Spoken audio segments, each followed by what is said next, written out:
I am very pleased to have Brother Steve Coakley back with us again tonight. And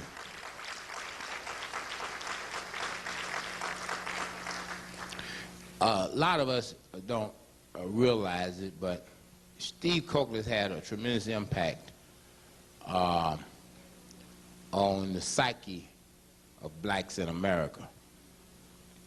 And he has created many other persons who have gone in his path and now have begun to do a lot of serious research. See, and we can never ignore that. This brother has blazed a trail, and in such a way that other people have taken the call and have been able to give us information that we otherwise may not have. You see, all of us have minds, but many of us have to use our minds just to survive. But yet, this information is part of survival. You need all of this in order to survive. You need food, you need water, you need clean air. You need all of those things. But you also need knowledge and information. And so we are very pleased to have Steve Coakley back here this week with us, and as we always do, because I know that in order for people like Steve to do what they have to do, we have to make it possible that they don't have to worry about their daily bread. All right? We have to do that. Plato once said that only the Africans could have given the world mathematics.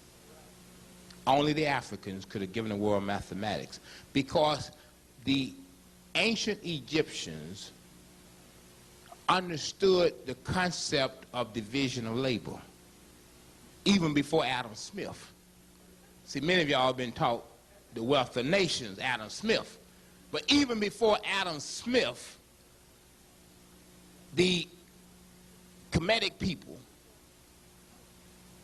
understood and created the concept of division of labor.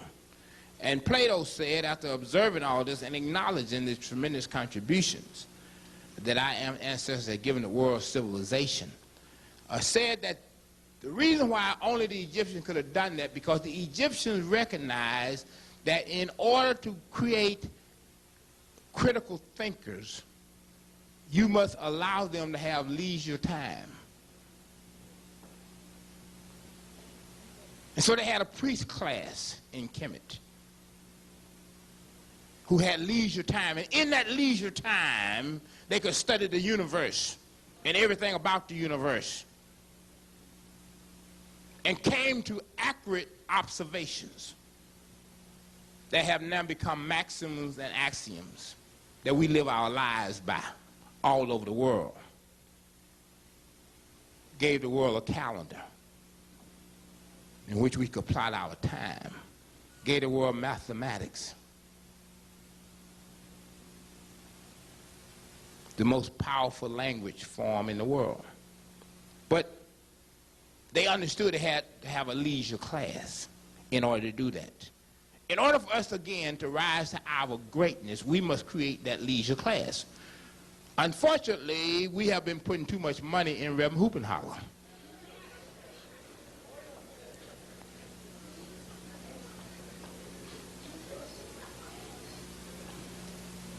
And instead of Reverend Hoopenholler following scientific knowledge,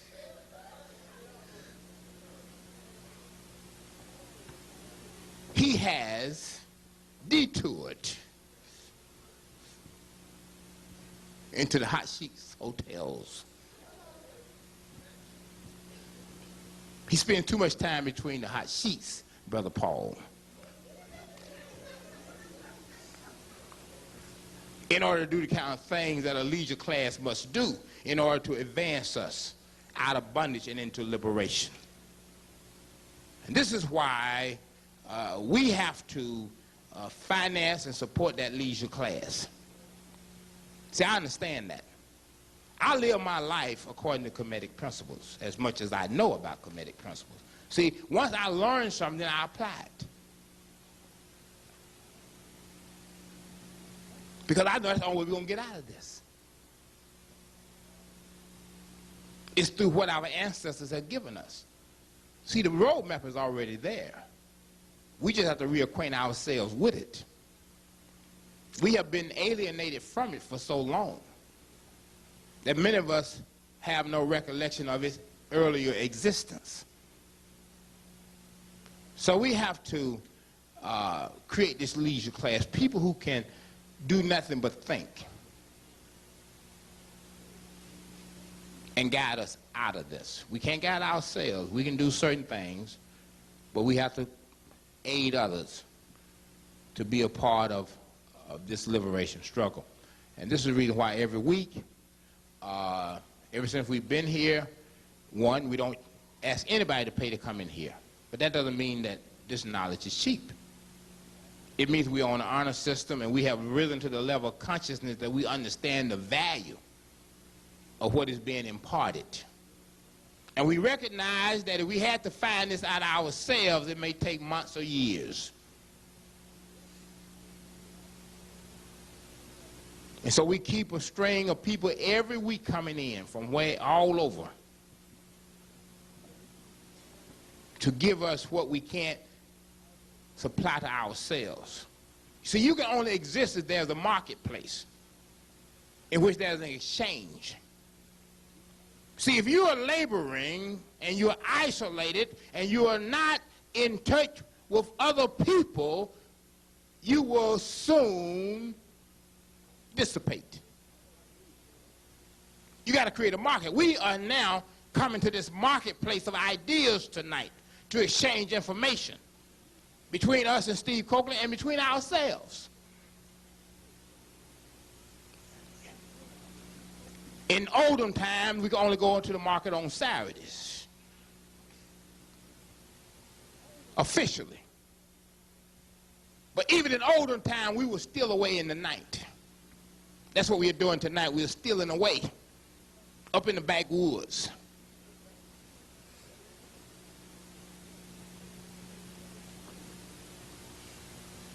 Guided by the moonlight. This is what is happening. So these things are extremely important. They're extremely necessary. And I don't feel bad myself. You see, I don't feel bad because what is money anyway? On the real side. Because you see, once you get that knowledge, then you got opportunity. See, I keep telling people, if we ever rose to the level of consciousness with what we already know, man, we can have a GNP of over $1 trillion. We could have the biggest GNP in the world.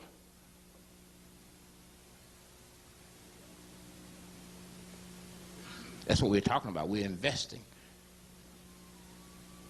in that. Because that's what it's about, ideas. These things give us ideas. We create markets. We should be in cyberspace. We should have satellites all over the world right now, employing people all over the world.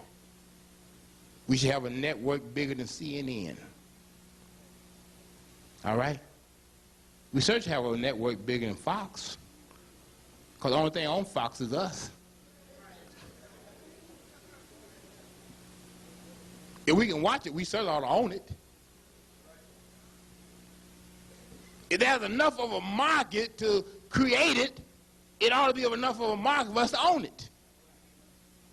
Ain't nobody else watching Fox but us. UPN, WPIX, and all of that.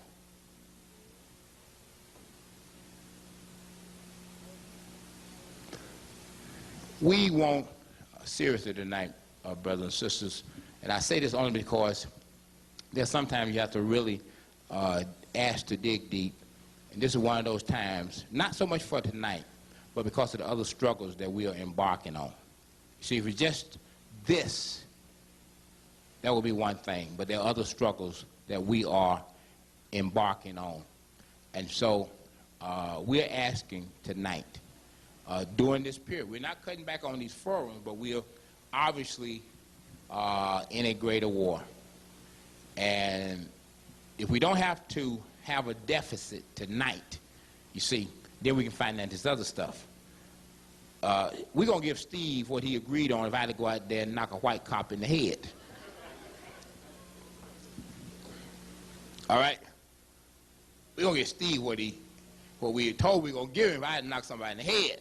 White man in the head out on 120. Where the other? And we made a difference in this city. All right? We made a difference. We made a difference in this city. And we certainly have done it on our own. I would rather go and borrow $1,000 than to get $5,000 from a white man. You understand that? I would rather borrow. We don't owe nobody here. We have never gotten one red penny. Not one. There's no white man in the world can ever say that they gave me or UAM one red penny. Over this period of time, we've been able to do this ourselves because we are moving toward building a nation. All right, you understand that? We are moving toward building a nation.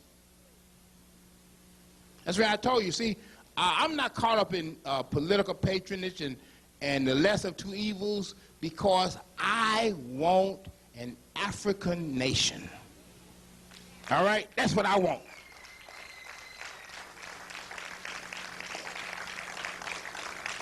I'm laying for the white man. I don't want to have nothing to do with the white man. Nothing.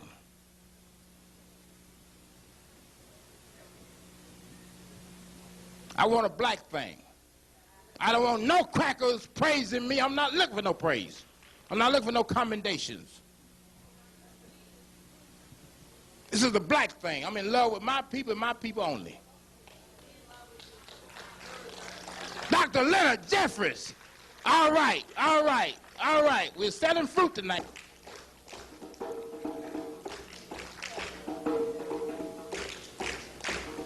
See, Steve likes for us to get it warmed up for him. Steve likes for us to get it warmed up for him. He likes to lay and know that we're really in the groove before he shows up. He wants to make sure that we're all on the same page. He got to feel that rhythm.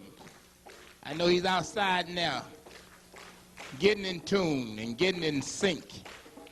Brother Steve Coakley, I know that he is putting it all together. Brother Clarence Dudley, great drummer. Brother Clarence Dudley, great drummer. Let us stand on our feet and put our hands together for our keynote speaker for tonight, Brother Steve Coakley.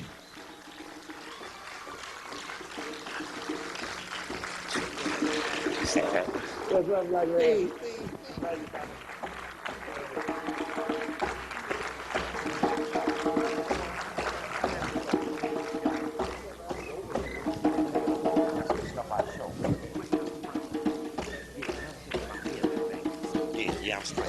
Yeah, I can work with that. If you got one around? I think so. I'll find it. You got one around? Listen, I can whip something up on things about. I love you, Bob. Hey. Big man. Where you put the tapes in? Ah, here we go. Great. Hotep. Put this in the thing. I appreciate being with you all, Africans here in New York. I appreciate you coming out. It's a wonderful night for a revolution. Nice and ugly out, and you need a little snow and a little ice. If we be on our way right up to Terrytown and stuff. You all know that the Forbes 400 list is out of the 400 richest people, and as I've been in the last couple of cities, I've tried to make sure that they know exactly who their people are. I was just in Cincinnati last weekend, and was very interesting. There are 14 people out of the 400 who live in Ohio. And it was a very interesting discussion.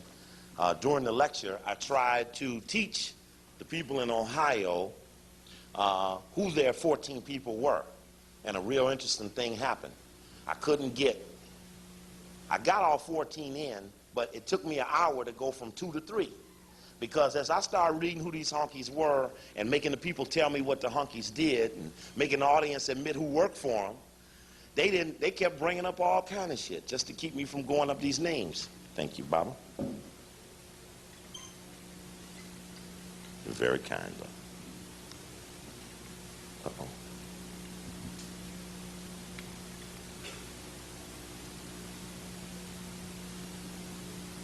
Okay, let's see here. I said it there before time.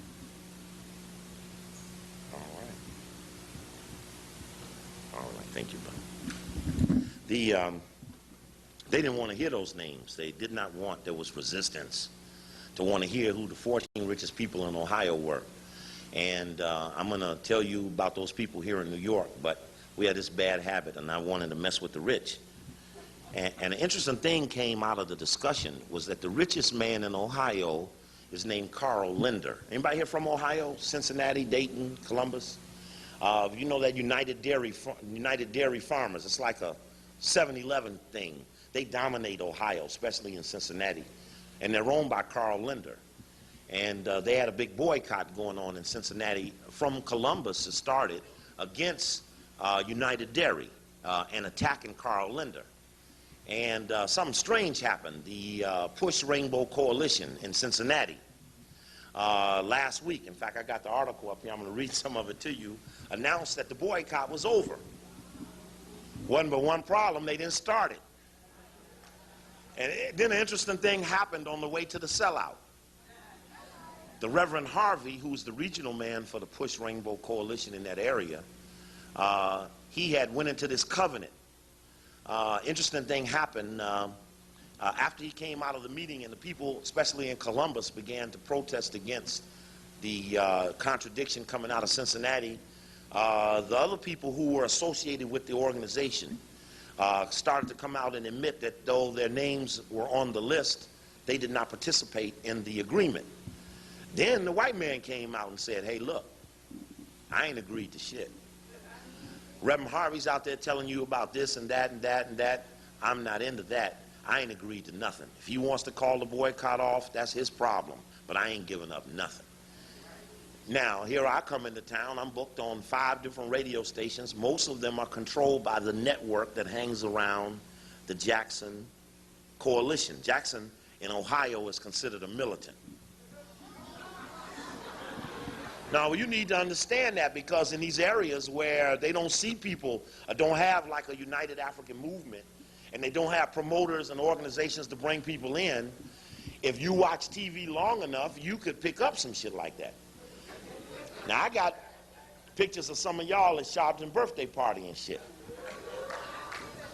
Thank you. And so don't y'all be acting like y'all don't know who he is, because when y'all was up there getting the hors d'oeuvre and eating a little liver pate and all of that, I caught y'all.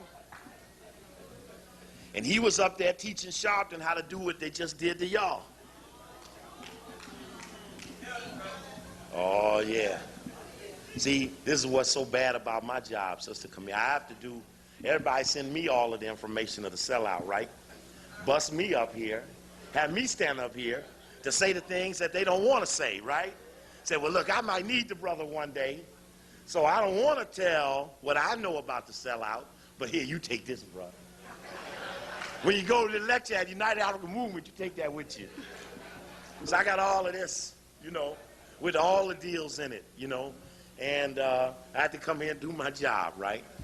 And then I was explaining to the brothers out front that, wow, you know, the brother's been good to me. We went through the Time Warner situation together, and we spank him in the morning, and he'd do something good at night, and he'd get away the next morning, and we get him back by that night. And so we had to work him to get the things we needed done, but he did those things when we were there to work with him. And I'll probably need him again one day. But best we have a relationship based on power, rather than on that I need him, therefore I won't call out what would be against the greater good for all of you. And the greater good for all of you is in jeopardy. And you're witnessing one of the most, in fact, it kind of feels like this, don't it? You know that thing we used to always talk about? I never really been to a meeting, but I spoke at some of them. Because it's kind of hard, and it's interesting. I see the list here with the 40 people who've crossed the line, and we'll read the names, and we'll get to all of that. But it's interesting that it's kind of difficult. You would be with one man who's preaching against another man, got to get past the woman, and all of a sudden the man that they helped him preach against, they got with. Now that don't make no sense to me. You know what I'm saying? I bet you if I was up here long enough and you all pulled them little news clips out for me, I could find Flake and Towns and all the other people in the process of endorsing Sharpton speaking against the people that they end up sleeping with 2 weeks later. You know what I mean? If you looked at it carefully enough, in other words, then it couldn't have been true, which meant it was all just an act. Now the question is, how much did it cost you? Well, that's true. That's true. You know, I've been watching carefully too, and I'm going to get back to Cincinnati. I've been watching carefully too. Black people talk about the death of democracy and stuff, and I taught this little class in Winston-Salem a couple of weeks ago, and they move me around, and sometimes I get to the black colleges and they take me around to the classrooms and let me talk to the students. This case I did it after the lecture.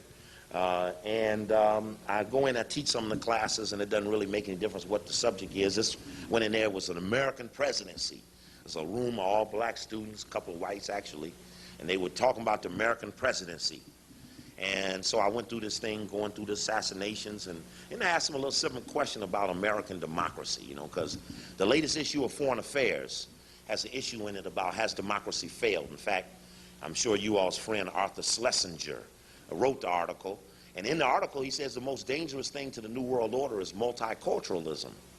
And I thought that was intriguing that they considered Afrocentrism a threat, because many of the chief proponents of Afrocentrism do not consider those whites as a cadre or a group of threat. So you got whites accusing them of being a threat and them accusing us of being too militant, as we're against the ones that are really against them, but they don't know enough about them to know that. I don't know, maybe they'll get that worked out, I don't know. But anyway, they also said one of the ways to reduce racial tension is interbreeding. And I thought that was awfully scientific for whites in the Council on Foreign Relations to say that the plot to loosen racial tension will be concentrated with interbreeding. And then it made me think about the Ricky Lake show and the Jenny Jones show and all the shows. In fact, I saw one recently where a black man had some big old ugly white woman, and she was going to leave him and shit. And I'm sitting there going, they could go. But she was leaving him, and then the question came, which must have been the way they really thought. Said, well, the lady said, well, do you work, bruh, man? Brother said, yeah, I've been working all the time. She don't work. And I said, he really needed his ass kicked. Because they just figured for sure she had the money, he was playing it, and she was too fat. That was my wife is too fat or something was the show. But only there can you see the interaction between whites and blacks as couples. It's predominantly coming in daytime television and in videos, correct, that they're pushing. How you doing, sister? Hi, sister. That they're working very hard to push interbreeding, and I never thought of it as a strategy to impede change. Meaning, how many times could they all do it to make it cool it out? I couldn't imagine it. How fast can those babies come? Will it be that fast? I couldn't imagine. I really couldn't imagine they could do it that fast. Anyway, democracy. I asked you this question. When was the first presidential election? You know? In so-called stolen lands of America. When was the first election? You remember? What year? Well, yeah, 17, somewhere in there. Let me ask you this question. What year did the Senate become public, open to the public? Because many people don't know, for many years the Senate operated in secrecy. The Senate was secret. You didn't hear what the senators did. And I think for a while, maybe even in that first one, they elected the president. It wasn't an election. But I don't know quite how all that went. But my only point to this is in the process of the dialogue about democracy, I do not want, see, what happened in the election up here is what has happened always we resorted to election as a mode of social change. The 1810 election, let's say it was won in 1810. What was the turnout of the Apaches? How many precincts did they carry? How many? What was the turnout in the 1820 election for the Algonquin Indians? Anybody know how many precincts they carried? How about in 1865, what was the slave turnout? All right. How well did the white women do in the 1880 election? So, okay. So then if this is true, what year did it start? Democracy, what year did it start?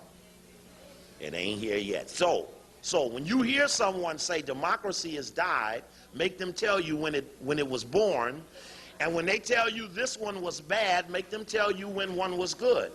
Because remember, as we talk about the early phenomena of the locked out, the minority on behalf of the majority, when we get into the 60s, we talk about assassination later on.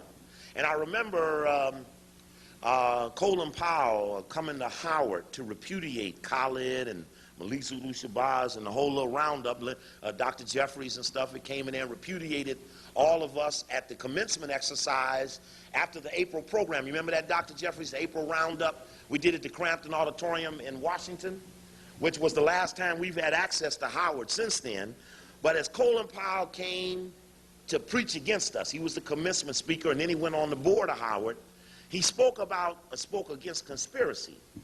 And then it made me think about his wife when he was the hands down in every poll leading candidate for president.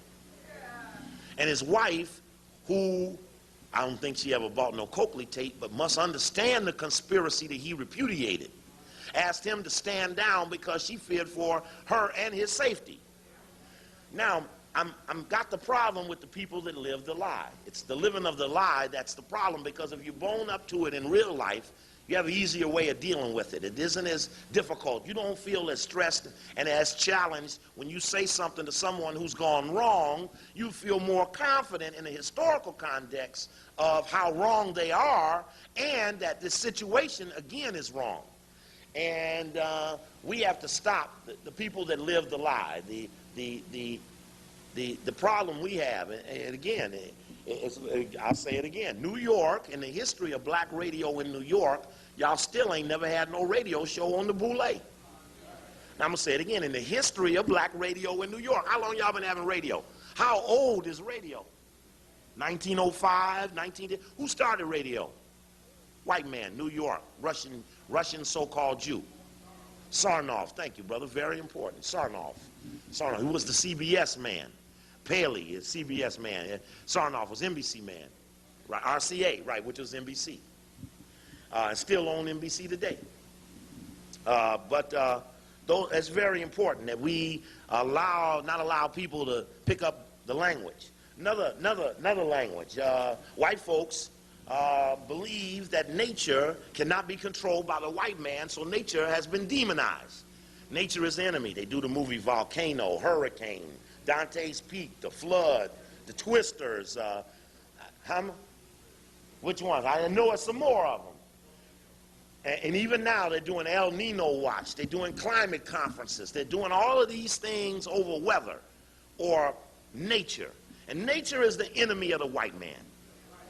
Nature is the enemy of the white man. I do not allow my children to watch the movies where white man demonizes nature, for nature is our friend. Bad weather is our friend. In fact, how will Marcus Garvey return? Sure, so when the shit get coming, don't get caught with the hunky running. No, I mean really, and watch the process of demonization. He's excessively uncomfortable with that. A couple of years ago, I remember speaking at a conference in Los Angeles, and at that time there was a group of white students at Pomona High School. In fact, they had something called the Group. In fact, there's something down in Alabama somewhere called the Group. And these students in Pomona had killed a group of white students as a part of a satanic cult. When the article came out, there was a big debate of whether to call them a gang or not, because to pick up the young black males, if you were tabbed, quote, gang, different things they could do to you that being a club doesn't allow. So they called them a satanic club. And so their penalties were less, but they were into a satanic murder thing. In fact, right now, on one of these stations, in 2020, a Dateline tonight, is talking about the thing in Pearl, Mississippi. You're right. In fact, hey, we set up some video here. Let's go to the videotape. Let's see what we can do. Thanks to our good technician here, Brother Minister Brown. We're going to get to look at a few things. And hey, and by the way, oh, you can hear that. Magic story got even stranger. Police say the Notice the difference between Mike Tyson biting Hollywood twice. High school students. Police arrested 6. Yeah. I got some of y'all picturing, go, Marv, go all the way. The group sought to eliminate its enemies with a killing spree over a 10-month period. Marv Murdered by out. the alleged ringleader, 18-year-old Grant Boyette, who was arraigned on charges of murder conspiracy. Police believe Boyette, who called himself father, ordered Woodham to kill his mother and the other victims. Was co-conspirators, if you want to take the testimony from those guys who were trying to cover answers. This case is alive and well and will progress. Grant Boyette is now being held without bail. For Good Morning America, Mark Mullen, ABC News. And joining us now from Pearl, Mississippi with... No, let it go. Being a true cameraman, brother wouldn't get up in front of the camera. He fell all on the ground. That's the true brother. So that's real, brother wouldn't get up in front of the camera. He's still conscious. Well, Satanism is an actual religion. Kids are learning about Satanism probably not through regular channels, which is organized satanic churches. Now, I realize that that's a problem to a lot of people to think that people worship Satan, but that's different than the kind of Satanism that you're talking about with kids. So they're finding it on the internet and libraries. Where are they finding the information? They're finding some kids who have access to the internet, certainly finding it on the internet. Anton LaVey, who is the head of the Church of Satan, wrote a book called the Satanic Bible, and that is one of the prime sources of information for a lot of kids. Reed, you've been involved in the details of this story and beyond what we just saw in that piece. What else have we learned about these boys? I understand their group even had a name. Well, the prosecution says they call themselves the Croth, K-R-O-T-H. But I think it's important to realize yesterday what we learned was what the prosecution's interpretation of statements given by people who are charged with the crime and are working on deals. Whether it's true or not, you have to keep that in mind. The evidence yesterday also centered around Grant Boyette, and the prosecution had an investigator testify that a witness said Boyette prayed to Satan for power, money, and influence. But and he required the other boys call him father, according to the prosecution. According to the prosecution, there was no evidence that they did not talk about the other 6 in this case engaging specifically in relation to Satanism. I also understand that there was evidence mentioned that dealt with animal abuse, and that they said that the boys, after the killing spree, planned on fleeing the country after they killed their enemies. Again, this is all according to the prosecution. Right. The prosecution says that they started planning in January to take over the school, get in and out quickly, to kill specific students, possibly blow up the building, and within 5 minutes be back out and on their way to New Orleans or to Louisiana and then ultimately to Mexico and Cuba. Susan, you've worked with kids who've been involved in the occult before, and you call it the left path or the black path. How can parents know if their kids are veering off onto one of those paths? Call it the black path, huh? I guess what you would have to look for are kind of occult kind of symbols, such as pentagrams, other occults. What about drug use? What about drug use? Does that have anything to do with it or not? Well, the most prevalent drug that is used is alcohol. And the most prevalent drug that kids use is alcohol as well. It might or might not. The reason it's called the left-hand path path as opposed to the right-hand path is simply because it connotes evil. All right. And Rita, very quickly, the parents and the teachers had no signs that these boys were in any trouble? Well, the outward signs were this group was like you'd probably find at any high school. A group of kids, a lot of them dressed in black. They were somewhat alienated. They were not the popular crowd. But nobody, it does not appear that there were any major signs that violence was going to occur at this level. All right. We'll continue to follow the case. Thanks to both of you for joining us this morning. In our next hour, human organs for sale on the international black market.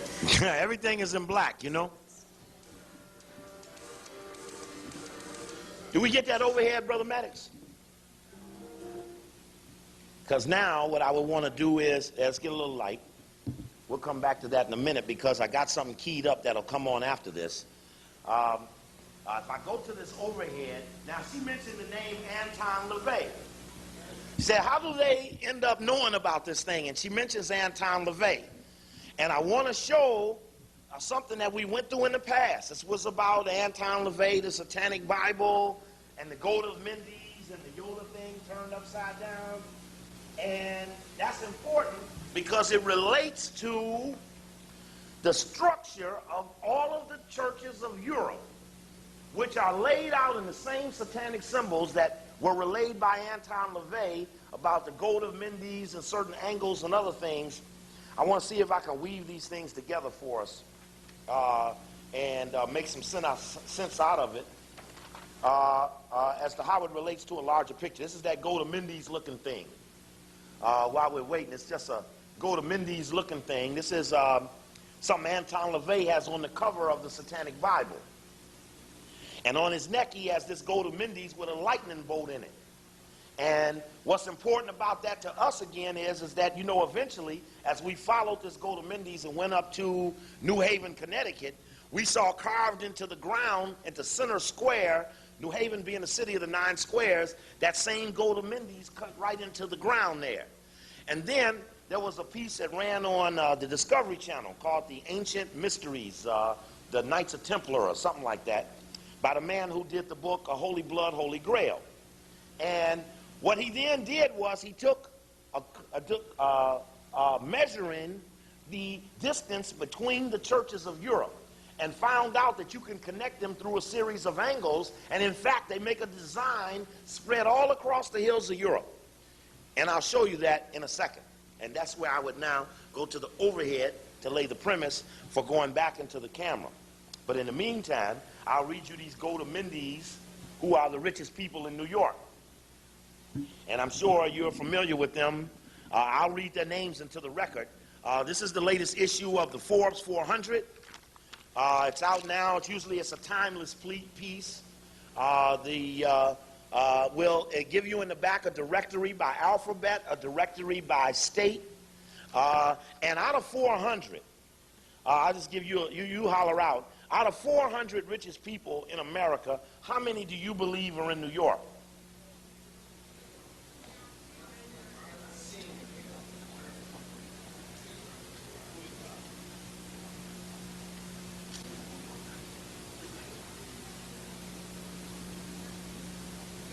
How many? Out of 400, it looks like it's running at about 50. Ohio has 14. North Dakota only has 1. New Hampshire only has 3. Nebraska only has 2. Montana only has 1. Minnesota, I guess about 10. Idaho 1. Hawaii 1. District of Columbus 2. In fact, yesterday's New York Times had the District of Columbus on the front page as they gave honor to Columbus Day. And I see you also had a little fight between your mayor, Columbus Giuliani, who also wears women's clothing. And I never understood why in the campaign his wearing of women's clothes wasn't more of a campaign issue. Only a sick, degenerate hunky would run around in women's clothes and shit. Even as a joke, I wouldn't do the shit. You understand what I'm saying? Roy, you wouldn't do that even as a joke, would you? Would you? No, okay, there you go, all right. All right. Now I think I better ask everybody else. Let's start the first row. You wouldn't, would you? You wouldn't. Okay, all right. I never understood that. You fight these honkies to the death. And election is just one way to fight them in that vein. New York, Herbert Allen. Herbert A. Allen, I think he's the man who finances that new establishment retreat thing that they do out there in Ohio. In fact, speaking of the new establishment, you know the only black man to attend the meeting this year, sister, in Sun Valley is old Big Dick Parsons. The man who was responsible for overseeing the transition of Harlan into a plantation. It would be Cotton Club because it would be cotton growing. Last time I was up here, I watched them tour buses going up and down the street. I mean, just every inch of the block, Japanese, Germans, Swedish. And I'm going to tell you something. Every now and then, somebody needs to take a lighted piece of fluid and stick it up under one of those buses stuck in traffic. No, I don't say this as a joke, because if you do 2 or 3 of them, they will stop coming. Now, maybe you've end up here, and that's big business. But bottom line is a zoo is big business. And I got the feeling that you were the animal, they were the visitor, and then I watched the police walk out here and put them damn fences up while them concerts were going on, and the shit felt real bad like cattle. Felt real bad, really did. Felt real bad. I didn't really like it. And I remember when I was up here, Sister Carol handed me some stuff on police brutality. Then, of course, here come the other situation coming right behind it. And I'm sure you would recognize, and I know Brother Maddox has explained this to you, but I still do not see how Sharpton could get less votes in this election than he got in '92 in lieu of the Louima situation. It's impossible. It is impossible. Yes, yes. And obviously, there was big crime involved. But when you have that type of case, you got to call in the right type of people who will go in there and there is a science to stealing ballots. I'm from Chicago. I know most of it. And I was not the thief, but I was the catcher of the thief. So you had to be fear in the thieves' ways. You had to know the thieves' ways. And we went from what we call that little lever balloting to punch card balloting.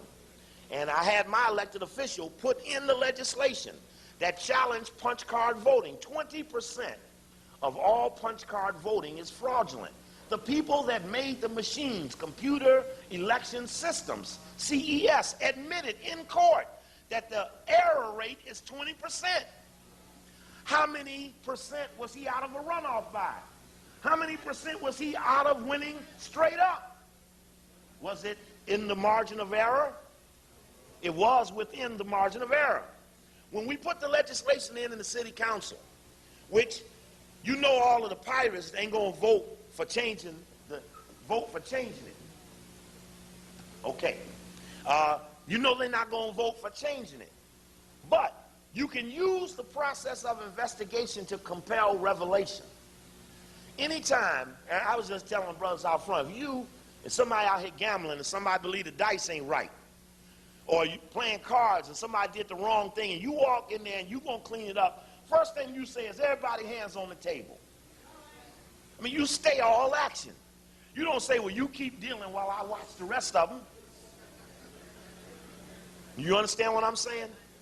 And if you have been pushed to the edge of your seat the moment they found them other ballots, and somebody said it ain't gonna be nothing up in here until we go back to that something, they would have never walked off the dime.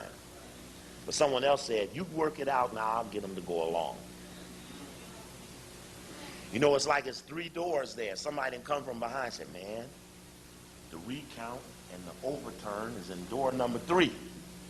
So you go out, you on the show, you're standing there. Which door do you want, Mr. Sharpton? Door number 1, door number 2, or door number 3? Well, let me think. Door number 1. I said, damn, we told the nigga this shit was behind door number 3. He calls the wrong door. Of course, when you call the wrong door, all of the right things happen for the other side. But someone had tipped where the real door was.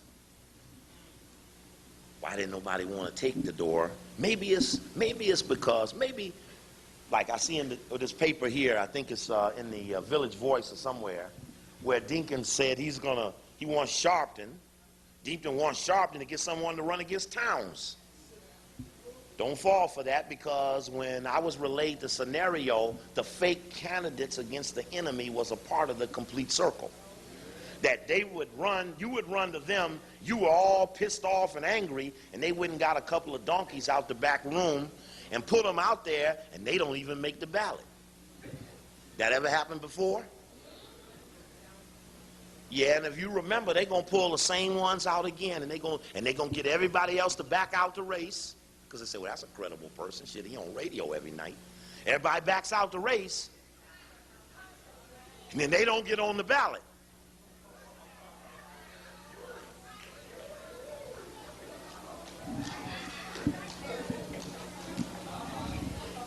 And if you don't believe me, it probably already happened. Pardon me? Right. And I'm not saying it, really, you would hope you scare them away from trying it again. And again, what do you expect to happen? You going to vote the mafia out? Is there a mafia in this town? Is that real? Is really a mafia? All the way. So what election you ever seen any mafia candidates for mayor? Giuliani, right? So you're right. Y'all remember this guy around here, what was his name? Killed himself. Yeah. Now let me tell you something about that guy. I was in Chicago then. And see, they had this scandal going on with Waste Management. And they had sent Waste Management to try to get to Harold Washington. And in the process, he had a guy named Bernie Sandow or somebody. I forget what his name was. He was the mole. But he had been in New York, paid off the guy who committed suicide, left here and went to Chicago to start the process of setting up Harold Washington. Caught 9 aldermen, all black, 1 Hispanic, so-called, and didn't touch none of the stealing white boys, and tried to get Harold Washington, but they didn't get him. And of course, eventually they went on and killed him. But this thing that went on here and the thing that was going on there were interrelated. Now, which one of your congressmen used to provide the women for that honky? That's how he got to be the congressman. Now, y'all, see, before you run against them, you talk about them good. Because you have to soften something up before you attack it. Do you not know who I'm talking about? Sure you think. You must, sure you're right. Right. No flaking around. Don't get flaky on me. Right.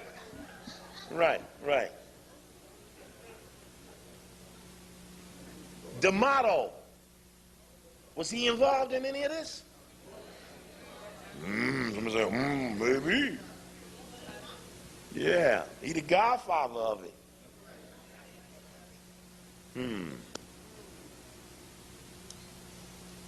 Okay. What about the black woman that died? She was about to tell everything. Hit by the professional driver. Y'all remember her? If you go back and pull that story and work that story a little bit, all that shit gonna fall out. But you gotta work that story. It's got something to do with right out here on this street, the sellout of Harlem. All of this stuff is tied in together. You wouldn't want to believe it. And little did we know when we was jabbing and loosing with Time Warner, they was sitting on all of this, and little did we know they was trying to cover, not thinking we would get to the bottom of all of that being interconnected. But it was deeper than a lecture. It was much deeper than a lecture. It was about control of the real estate. And the politicians provide the cover for the control. The mafia provides the guns. The police provide the terror. And you know what's interesting? Crime is down. I think today's New York Times is talking about how crime is down everywhere. But you know, the key thing is about the fact that they made a point, and that's another thing. Don't repeat white statistics unless you understand the white formula, saw the white figures, and talk to the white sampled. Now, that's just important. So we don't perpetrate white statistics. Someone say, I listened to radio one night, so I say, well, yeah, 50% of all the black youth are in jail. You don't know that shit. You really don't. And don't repeat the shit either, especially when it's running for them side. If it's something bad on them, repeat that shit every time. And the thing that's in today's paper that's worth repeating is that LA, which does not have the no nonsense pickup rule, that New York, crime is down there just like here. Meaning that the no nonsense pickup rule is not an indicator of reducing crime. But the interesting thing about crime stories is that out of 5,000 stories on the evening news, crime is still 4,200 of them, but crime is still down 17%. What's up with the crime hysteria? So then candidates run on crime while crime is down, and that's a crime. It's a crime that the rich are robbed more often. Yep. Anyway, we'll get back to some of that. The overhead is coming, and it'll be here real shortly. Bloomberg. Y'all ever heard of Bloomberg? Michael Bloomberg? Yeah, got the radio, the information thing going. Everybody needs his information. The Congress, the stock market. Yeah, everybody needs him. All he got is information. Notice how bad everybody needs him. He just got information. Edgar Brofman, you ever heard of him? What international organization does he run? What international organization does he run? Not what corporation does he run. Correct. Down here and up there. Correct. World Jewish Congress. All right. What does his son own? Records. All right. Whatever happened to Interscope? And who bought it? Brofman's son. And then when the demonstration comes out, they decided they would boycott everybody but Brofman. That was C. Dolores Tucker's move. That Brofman had talked with her, and he said in the future he would control things. Oh, just interesting. Robert Anderson Day. You ever heard him? Worth $500 million. Robert Day. Charles Dolan. D-O-L-A-N. Okay. Stanley Bucky Miller. Stanley Bucky Miller, worth $800 million. Michael Freiburg, F-R-I-B-O-U-R-G. You should know him. He's one of only 4 industries, only one of 4 corporations that control a certain industry. Anybody ever seen the book, The Merchants of Grain? Did you read it? See, that's what scared me. Everybody tell me, I got the book, man, I got the book. I ask them a question, they don't know the book. Michael Freiburg. And what is Merchants of Grain about? It's about the 4 companies that dominate the grain business. Grains, you ever heard of grains? Okay, all right. Might be Continental Grain Company. You ever heard of that? No? Okay, anyway. Alan Jerry, G-E-R-R-Y. Thomas Gozano, G-O-L-I-S-A-N-O. Maurice Greenberg. Austin Hurst. Randolph Hurst. Samuel Heyman. Carl Icahn, I-C-A-H-N. Yep. David Koch, K-O-C-H. Jerome Kohlberg, K-O-H-L-B-E-R-G. You heard of him? What was that? Barbarians at the Gate. Kravitz, Kohlberg, and Kravitz bought what company? That and Philip Morris for a while. Okay, Henry Kravitz. You heard of him? Last time I was here, I brought his name up to you. What did he do? What did he set up here in New York that was Dangerous. Kravis, Henry B. Kravis, K-R-A-V-I-S. He said something. What is the New York City Partnership? It's a what? Somebody said what? It's a partnership with government. Who started it? Thank you, sir. Thank you. I'm glad so people were trying to beat you for the answer. You're right. Rockefeller. It is your municipal shadow government. Where does it meet? Pardon me? When do they meet? You can't run all y'all once a year. Bottom line is, you don't really know. And that's fucked up. Excuse my language, but that's true. You need to know that.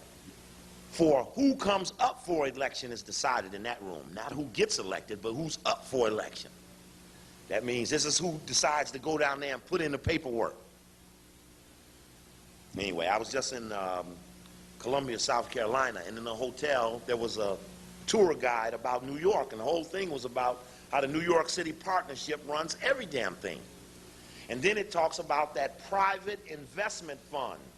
When I was up here a couple of times ago, we talked about this private investment fund of $100 million that was put up. Each corporation had to put up $1 million to get in, and this money would be used to finance things like the takeover of Harlem. And that's why I asked you about, do you remember what it was that Kravis did? Because Kravis is the chairman of this $100 million fund that does shit that government can't do. Anyway, it might not be important, but then again, you never know. Leonard Lauder, L-A-U-D-E-R. Ronald Lauder, L-A-U-D-E-R. Ralph Lauren. What's Lauder? Cosmetics, all right. What's Lauren? Fashion. Notice how everybody knows that a lot clearer. Fashion, yes. Ralph Lauren. Yes, I know him. Lauder's what? Esther Lauder. Show you right, Bobby. That's right. That's right. That's right. Samuel LaFranc, worth $1,400,000,000. Leon Levy, $500 million. Leonard Litwin, L-I-T-W-I-N, worth $600 million. Who was the first news industry to report that Diana was dead? If you watch TV, they said, we have this report, we cannot confirm it, but blank blank has stated that Diana is dead. In fact, they were involved with the paparazzis in her assassination. Who is this? CNN, Fox, who else?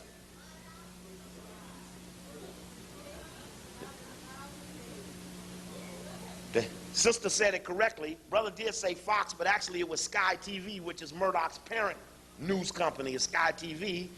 And on, as you watched NBC, which was one of the most dominant stations on it, Sky TV was the first one to announce her death. And that was very important that Sky TV in France, Murdoch, had that level of capability. Now, during the Time Warner, we had a big thing about Murdoch. Who owns Murdoch? Damn, it's a shame it's only one again. Y'all are scaring me and shit. There appears to be slippage here. I'm at to start working the street corner again. Yes, Murdoch. How can Murdoch buy all this shit and you ain't never seen him take no money in? You know the Post don't sell. Sky TV, you ain't got Sky TV. Murdoch ain't selling much of nothing, but he got a whole lot of everything. Just bought the Dodgers, the most racist white organization in baseball. I'm sorry? That's right. And I'm wondering why. Well, anyway, Murdoch. Yep, Murdoch. You must know a little bit more about Murdoch's role in taking the press in England and making it more like the Star and the Inquirer. so that the sensationalism that he instigated in England over buying the dominant newspapers, like he uses the Post. It was the Post, in fact, that when the man was in the hospital still in a coma with his face half torn off, it was the Post that put words in his mouth. Now, you have to figure out, when somebody starts to lie, you need motive, but you need stakeholder. What is his stake in telling a lie and made that man say, you know, I don't really remember what happened, but I'm really sorry, I could have prevented it, and the driver was drunk. And that's what the Post made him say that before he could say that. Now, that's pretty heavy. You made an unconscious person talk. But then, in that Diana shit, it was some more interesting thing. One day, the man is laying there, and they test his blood alcohol level. They said, damn, he 2 times the legal limit. So then some people raised controversy. So we'll check that shit again. Next thing you know, the man's just laying there dead.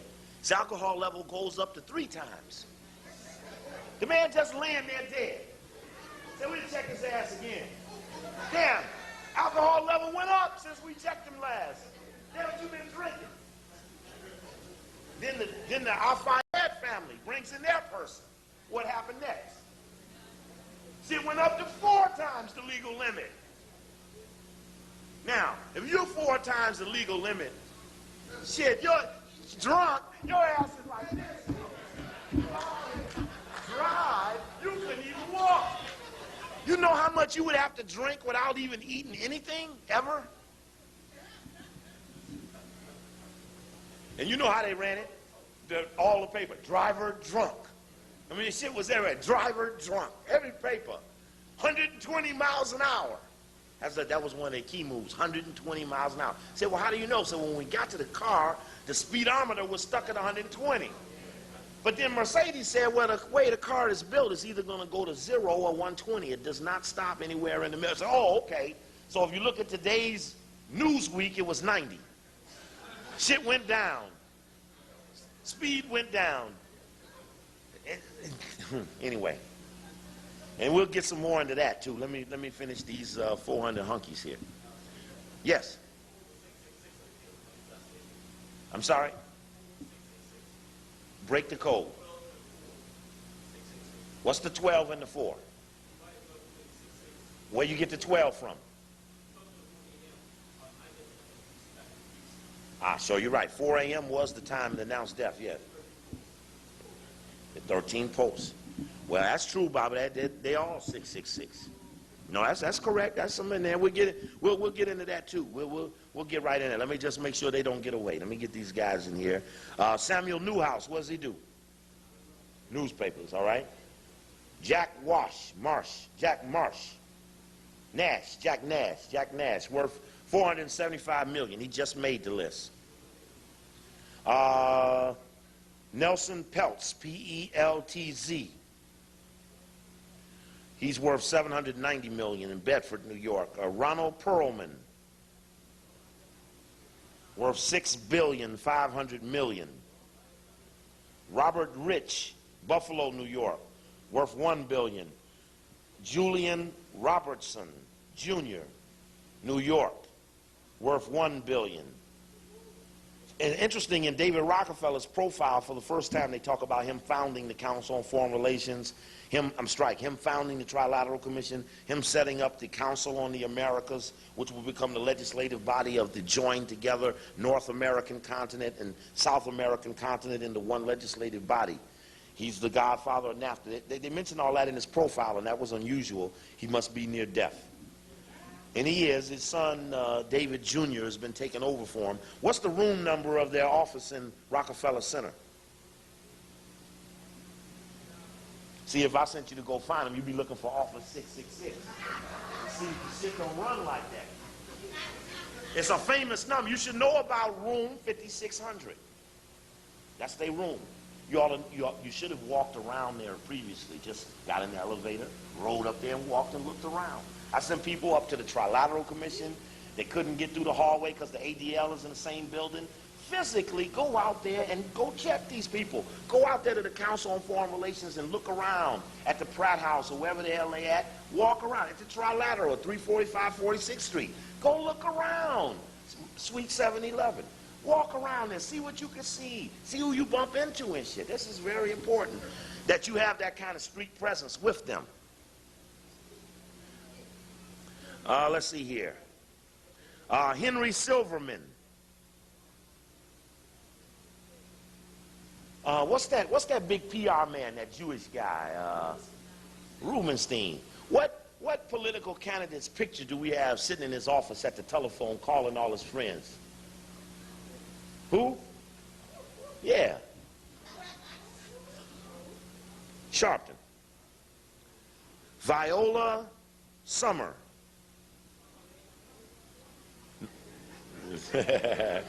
George Soros. That's right, he big man, just became the chairman of the Council on Foreign Relations. Soros, worth $3,500,000,000. Leonard Stern, New York, $1,400,000,000. Oakley Blakeman Thorne III. Lawrence Tish, $2,400,000,000. Preston Tish, $2,400,000,000. Donald Trump, $1,400,000,000, and it's all in debt and on loan. He ain't got no real money. He really just a front. Charles Wang, computers, there you go, $1,100,000,000. Stanford Weil, W-E-I-L, what did he just buy? Oh, okay. What did he just buy? Stanford Weil, W-E-I-L. What? See, y'all couldn't even come to my school. You couldn't pass the admission test to Freedom Fighters University. Failure to have a sound base. I mean, y'all know stuff. I know y'all do. I just want to higher prioritize. And I guess it ain't really that important to know who these people are. It really isn't. I shouldn't make it seem like if you don't know this, you don't know nothing. Stanford Weil, what company does he own? And what company did he buy? Investment banking company. The most dominant municipal bond buying company in the world. He bought it from William Buffett, the richest man, so-called, in America. Have you ever heard of Solomon Brothers? You heard of it? Who owns it? What corporation just bought it? What? Travelers. And what's the parent company to Travelers? Is it Transamerica? Prime America? No, that's an insurance thing. I seen them in the hotel in Colombia. They had big pyramid game going. What company does Stanford Weil chair? W-E-I-L. Okay. No, y'all. What company bought what company bought Solomon Brothers? I mean, we just said it. Okay. What is Travelers' parent company name? No, not American Express. That's a different crew. Shit, you could just pull some bricks out. They could fall in the water if you wanted them real bad. Anyway, Betsy Whitney. Here's three guys you should know. Daniel Ziff, Dirk Ziff, and Robert Ziff. What did they try to buy? The Ziff, Z-I-F-F. What did they try to buy? Huh? With Disney. With Disney and Ziff together tried to buy something. You ever heard of Rockefeller Center? Oh, okay. I know y'all tired of stuff. I ain't gonna be messing with you. I won't hold you long. Huh? What percent of them are Jewish? Well, first we say that how many of that 400 are white? Well, there's one black made it. Who's that? Oprah Winfrey, correct. So that leaves 399 whites and one Oprah.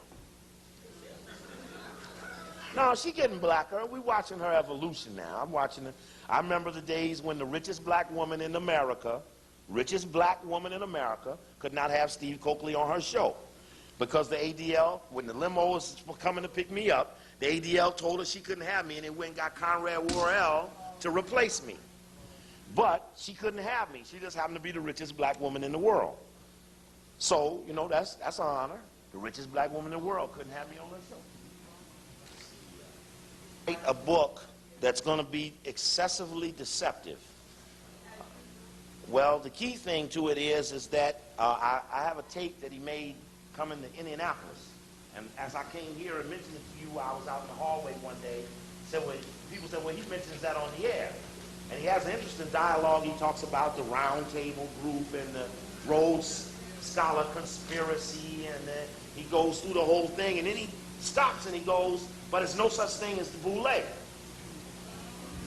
And that's kind of a stupid thing to do. Yeah, but yeah, that's right. It's a Boule talk. So that's why now the content of this information has been lifted up, that it has become irrefutable. Now people from the information are coming out to give a different sway or pull to the information. And so it looks like it's primarily coming out of the alphas, who are taking it upon themselves on behalf of the Greeks to come out and to, yes, okay, yeah, we knew all about that all along, but no, that ain't like that. And that's kind of what that does at a critical moment.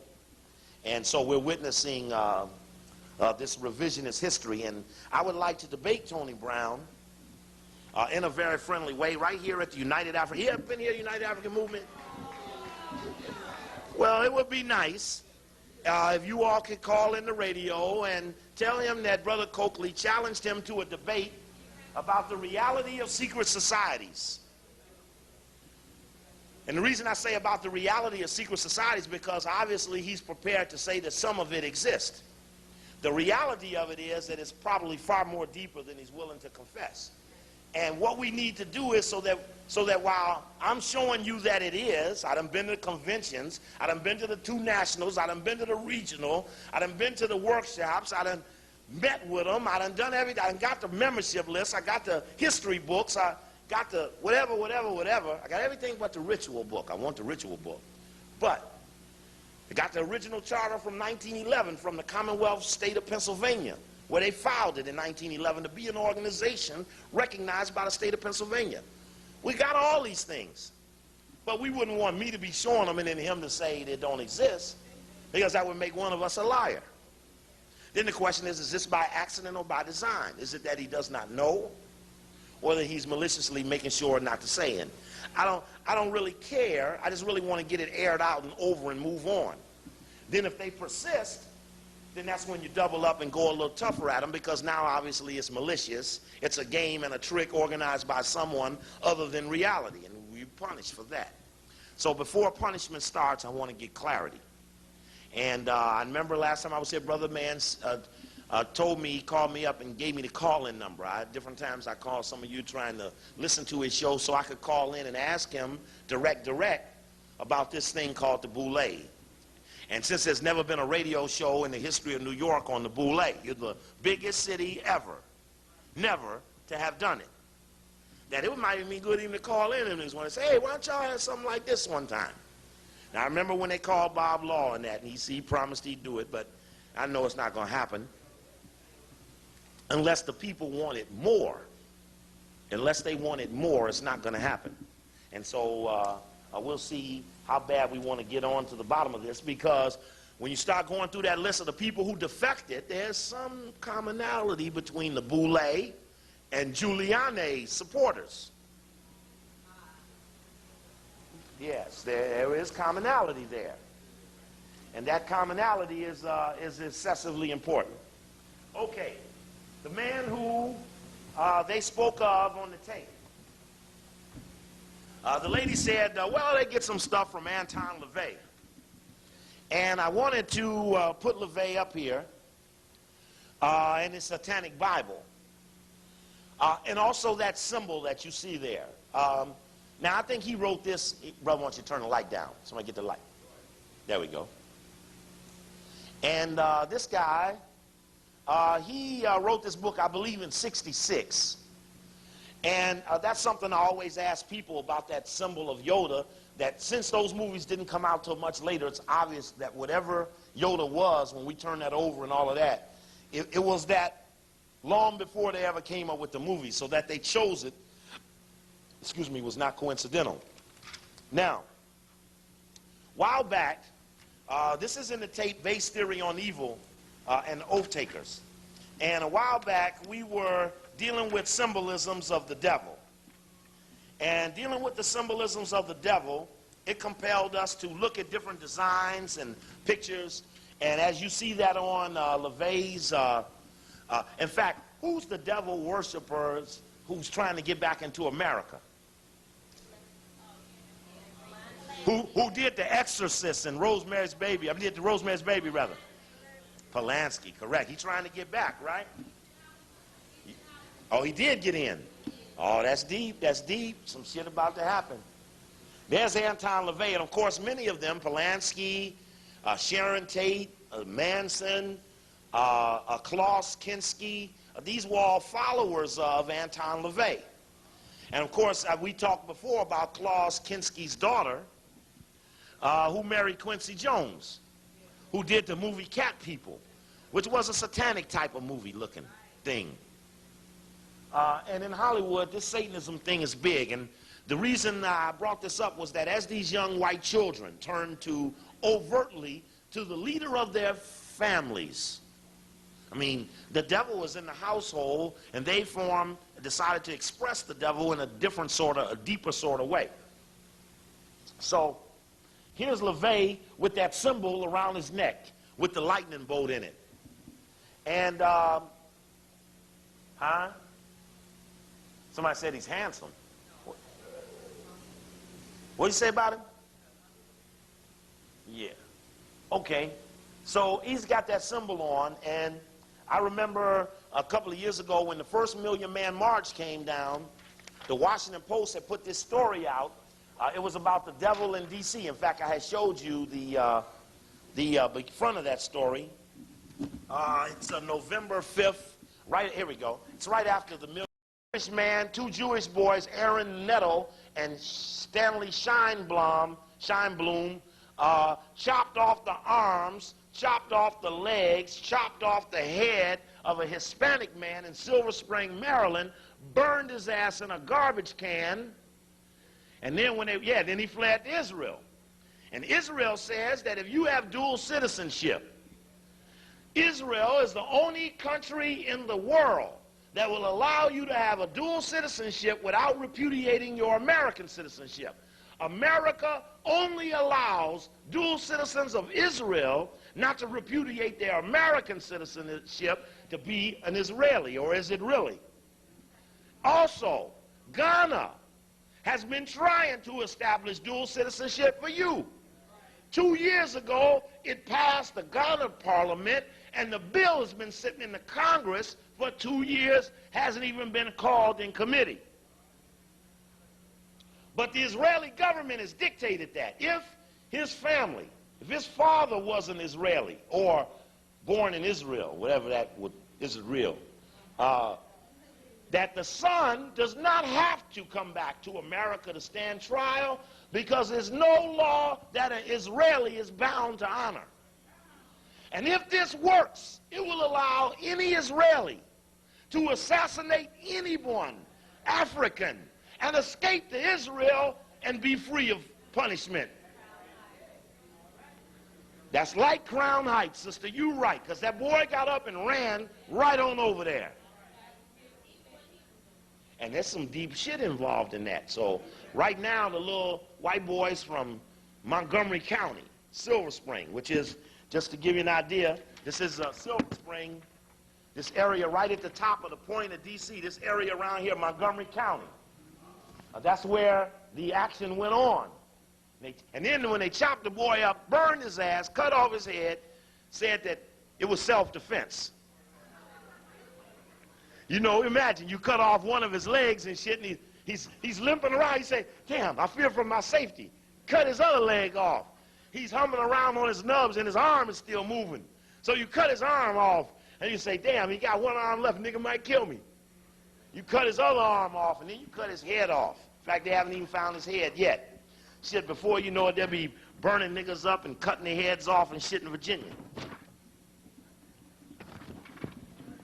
Okay, anyway. That's the area. Just to give you an idea about that case. But it's significant because the white boys, and this is coming up, it's going to be tomorrow, or if it wasn't, it was today, that there's $76 million on the table about aid to Is It Real? So the little hick white boys in Maryland then got together and said, we're going to fuck them, we're going for it. And they have been deep on the TV in Maryland and Washington, because it all runs together, that they going for the Israelis. And this is interesting because the liberal community would never do it. The black community ain't in the history of the black caucus ever voted against aid to Israel except for Gus Savage. He come right here to the slave and to tell you about it. That's the only one ever. And Augustus Hawkins did it at the age of 83 in the last month of him being a congressman in defiance. He wanted to do one before he left. So the fact that these white boys have materialized is very important. I'm very impressed with the fact that they decided they're going to fight them some hunky of the Jewish religion. Now, that's deep. I like that. I like that shit. I like that shit. I like that. Anyway, okay, symbols. This is the symbol. Again, it's that go to Mendes looking symbol. And it's the symbol around Anton LaVey's neck. But the symbol may be as indicative of the go to Mendes or something evil, but when we look at this little clip from the churches of Europe, and you see that when you put those churches out, they form this symbol. The points of the churches will form that symbol. I don't know what all it means, but I think we better look at these churches around here and try to figure out if they're on some sort of satanic vault line. And these vault lines have certain miles between certain churches, and they're on certain type of hills, and they communicate and do certain type of ritual or satanic type of things. Grid lines, okay. So we're going to need to go there and understand that a little bit. For it could be excessively relevant. So now, and of course, you remember, so when you turn that symbol upside down, you get that picture of Yoda. I ain't going to waste your time doing that. Right? You see it? Okay. Now, but no, it's the point of it is that it's something they're all doing. I don't quite know. I'm a transer now. I'm running something to you. I'm looking through the opposition. I say, hey, every time they run left, the guard pulls in that level of degree. Now, I don't quite know what all that means, but something's going on here.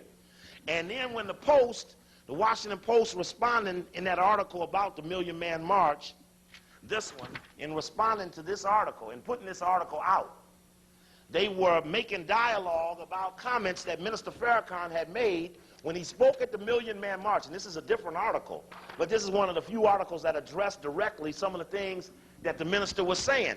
As he, when he first came to the first Million Man March, spoke in esoteric language to the secret societies that hover around Washington, and they responded and answered him. And that's where that 400,000 and all of that comes up, the number 4 and all of these interrelated things, how that becomes relevant.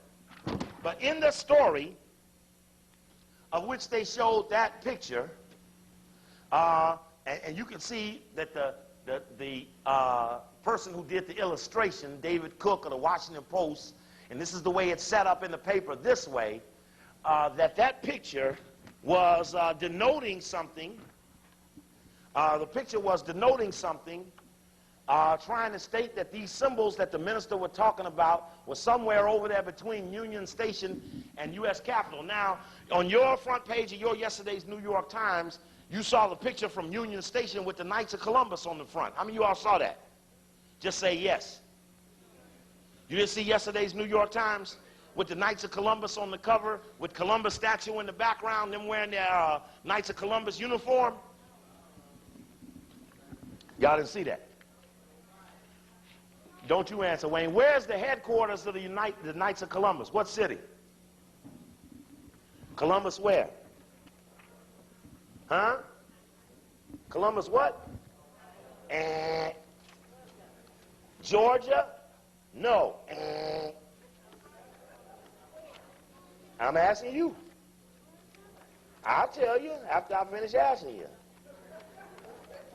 Huh? Where?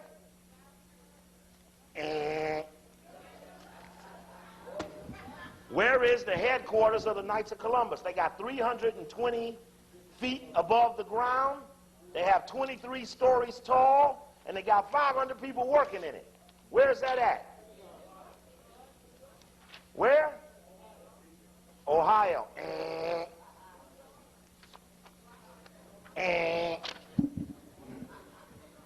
Anybody ever heard of where's Skull and Bones located at? Where? Could it be up there? Huh? New Haven, Connecticut is the headquarters of the Knights of Columbus.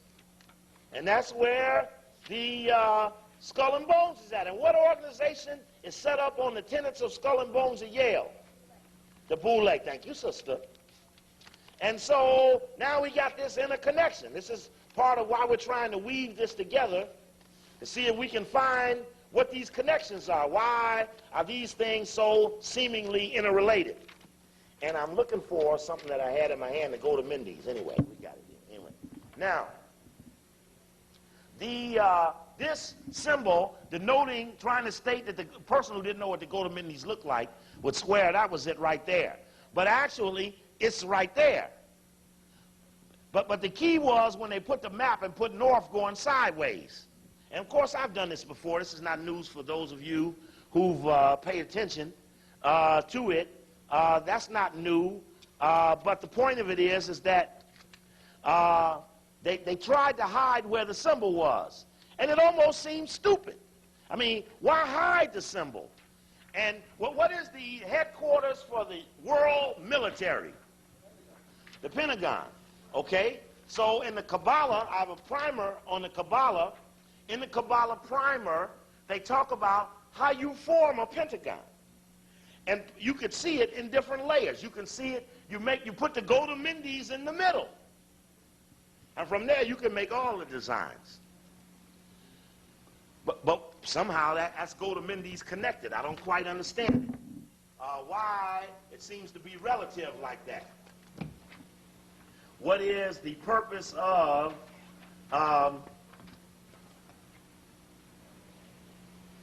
that symbol? And in fact, it looks like almost like home plate. In fact, what do they call a baseball? A diamond. Okay.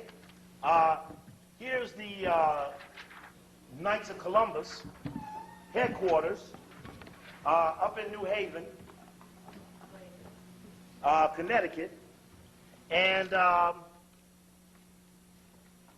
they say something inside. You notice they got 9 squares in the corner. And that's relevant to our discussion about the Boule logo and stuff. And you can see something stupid here. It says there are 23 stories, rises 23 stories. Yeah, 320 feet tall. In fact, this is double tiers. I have to push it down. There are 320 feet above downtown New Haven. And it's 500 people working there. 5 and a 5 and another 5. And I don't even know why that would be worth putting in there. Must be something to it for them to want to do it. That's true. And let's see here. Let me go back. Okay. I need another folder here, and I think it might be, here we go. Yes, all right. Now, so, boy, I thought I left it. Yeah. Okay, so we're in New Haven, Connecticut. New Haven, Connecticut is the city of the 9 squares. The 9 squares are only relevant because we remember in our analysis of the Boule, they got the 9 squares in their logo. The 9 squares are down in between the, this is sigma, 9 squares pi, 9 squares pi. They want to be like Skull and Bones at Yale. Skull and Bones at Yale is in New Haven, Connecticut. New Haven, Connecticut is called the city of the 9 squares. And Brother Wayne is here from New Haven. We'll be up there on the 14th or 15th. Where will be in New Haven? The 15th of November. We'll be up there for a lecture talking about Skull and Bones and New Haven and the symbols and all of that. But it's the Boule logo that has those 9 squares in there. And those 9 squares are called the 9 chambers of the Kabbalah, where all the numbers in it add up to 15. What's 8 plus 1 plus 6? What's 8 plus 5 plus 2? What's 1 plus 5 plus 9? 8 plus 3 plus 4. All the way around. It's 15 everywhere. Equals 60. Thank you, Baba. All right? And so the concept is that somehow these whites are playing with this 9 square thing, which is called the 9 squares of Saturn. Saturn is the planet with the circle with a hole in it. Inside the Boule logo is a circle with a hole in it. Oh yeah, the Cassini thing is going on. That's got some deep stuff going on with it. And, show you right, true. The outer ring, that's right. That's right. That's right. And so in the center of that 9 squares, what we're interested in. We're interested in what's in the center of the 9 squares and how it relates to the symbol that's used by Anton LaVey. And as we're interested in that symbol, as we go to the 9th square, and you remember, Brother Wayne, when we went to the real estate company, and the lady says, "Ooh, I think you all need this." She gave us a little brochure, which was called the Residence at the 9th Square. And then right next to that, I remember on your video, was the Square 9 Real Estate Company, with a square with a 9 going off of the 9th Square, looking real intriguing. So every time we tried to get in and around these things, the whites were handing us the information knowing that we were looking for it. This is the apartment building there, the Residence at the 9th Square. And it was 9 stories tall with 9 blocks on the top of it. Again, so we're going to the middle square. This is the center of New Haven, Connecticut, what's called the 5 Square. And this is what we found. And we've gone through this before. And after I show you this, we're going to go to this videotape about the churches of Europe. Now, that's the center of the 9th Square of New Haven, Connecticut. And if you look at that center of the 9th Square carefully enough, you ought to be able to see the Mendes in there. Going across the top, if you go halfway, if you go to flagpole as the bottom, you look up, you see the Mendes across the top. Correct or not correct? The diamond is there. And in the center of the diamond is the flagpole, a tiered flagpole. Over to the left is where Yale is, up in this area over here. This is Yale up in all of there. And this is the key municipal buildings and federal buildings around New Haven are across there. What's the statue of that black man that's up there, brother, facing this, I think it's right over in here, facing into the area. Sincu. Sincu, right. The what? The Amstead. Okay. Okay. And obviously we need to take our lectures in the street, especially here in New York. I've never done this with you, taking that camera out and went around to certain things and translated those things from street corners to, in fact, maybe we'll plan that too. We'll set a date for maybe in the first week of December. It's always better even to do it when it's cold because people get out of your way in the cold weather. We did this one on December 22nd, and they was running from us. It was like 15 feet of snow. We was 56 black people jamming through the snow. White people was running from us and shit. But that was good because they all gave up the information because they could feel us coming. Now, I want to take this off. Now I want to show you this tape. We'll let the tape that's in go right to that spot. I want to show you this piece from Holy Blood, Holy Grail that ran on Discovery about the layout of the churches of England. And now remember, keep that symbol in mind. Let's leave the light on till you're ready. Okay, you ready? Yeah. Well, let me me sit down before I fall. That brother got courage.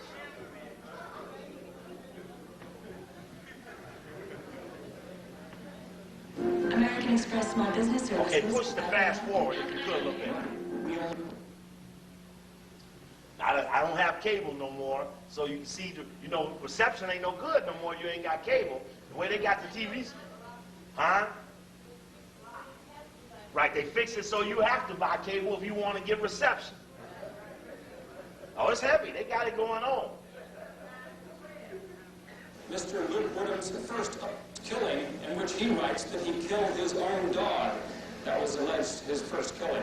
Now, others will be have preliminary hearings later next week, October the 21st, when others, at least 6 of them, will have their preliminary hearings. And it's so important, even Elijah Muhammad mentioned to the Muslims about not having dogs.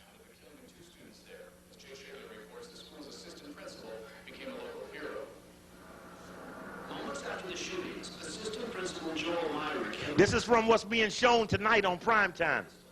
The killer, Luke Woodham, had run from the school, and Myrick forced him to the ground and confronted him. I could see his hands, and I looked, and I didn't see him get everything. At that point, I felt like I was in control, and I said, why? He looked like a devil, too. He said, I was crying. He said, I'm the one that gave you the discount pizza the other night. I said, well, you just shot my kids. I said, why did you do that? And you can see the full report from Jay Schrader on Primetime Live tonight at 10, 9 Central. Well, It's probably on TV right now. Okay, press forward. Okay, here we go, right here. Yes. Even today, we sense the danger. It is on the forefront of walls, the freedom of secret knowledge which enables the world where everyone. Some sorts of secret knowledge was handed down from generation to generation in craft guilds and secret societies. And we've already encountered one such secret society, the Priory of Zion, who claims to be the founding parent of the Knights Templar. Now, what exactly were their secrets? Boule rituals based on the Knights of Templar.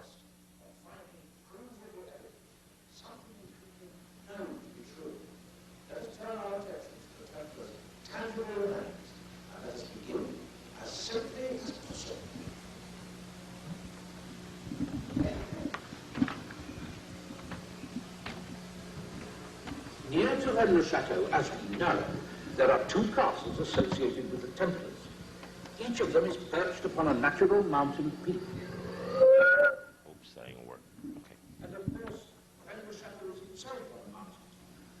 Each visible from the other, these mountains form a fascinating triangle. The distance from Béziers to Le Chateau is the same as the distance from Béziers to Blanche. Oh, shit now. And the angles are significant. 36 degrees, 72 degrees, and 72. 72. How many stones on that pyramid on the dollar? 72. Thank you. What's the unspoken name of God? That's something to do with that 72. Over they will fall unprinted. And we are brought back to our only circle. Oh, shit. A triangle of mountains. Uh-oh. But what Go to Mendes time. Oh, shit.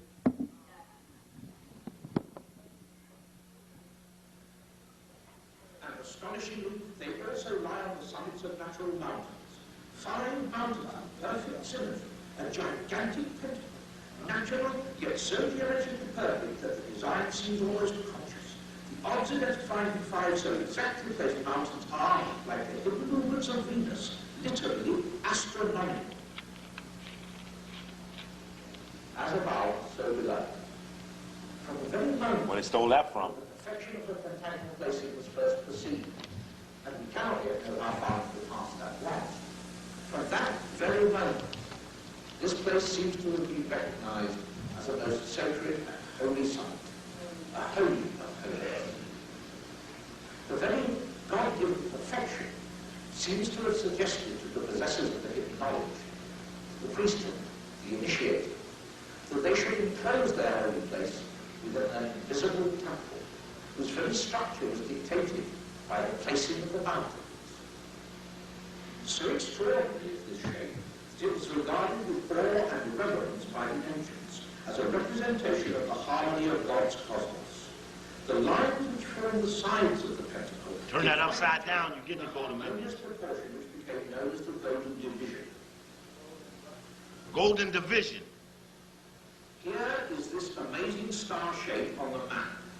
The mountains define fixed distances, such as from any point to its opposite intersection. And strangely, that precise measure also separates the churches of Rennes-le-Château and of Aix-les-Bains. This, of course, could be no more than an interesting coincidence. But look, the same precise distance.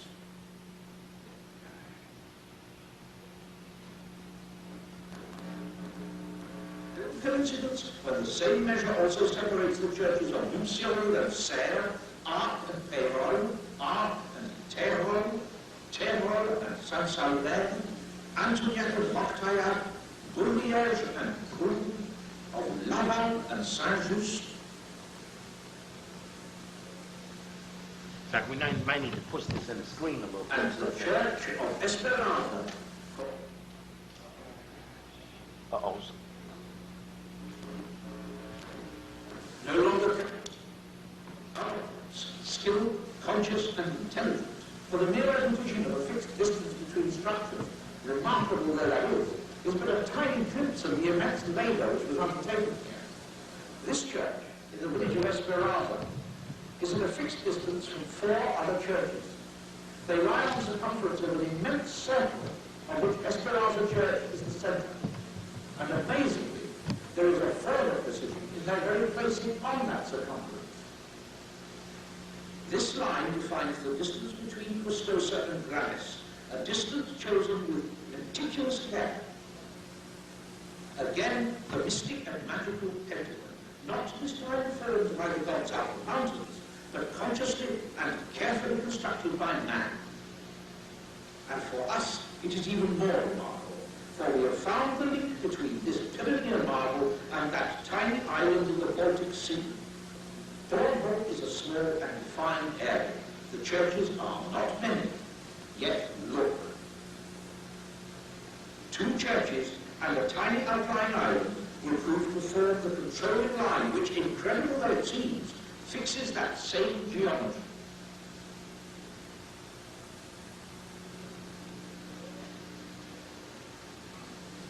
Here it is subtle and complex. In order to explain it clearly, we must approach this hidden wonder step by step. Secret of the Templars will return on TLC. Press forward, and there's one more segment we need to get into the record. Today's internet topic. Now, I suggest that, especially I know in Washington, D.C., I remember when so-called Diana died, they had I didn't know this, but the National Church of Washington is connected to the Anglican Church of England. And they have a black man that runs it. And when this Diana died, they ran over to him, and she had been there once before, and he had a memorial service for her at that church. But I never got the connection that that was a part of the Church of England. Somewhere here in Manhattan, there's got to be a division of the Church of England. Who's the head of the Church of England? The Queen. Yeah, that's some deep shit. Like King James Version of the Bible or something. Right. Okay, there we go. Svenska and Rimska.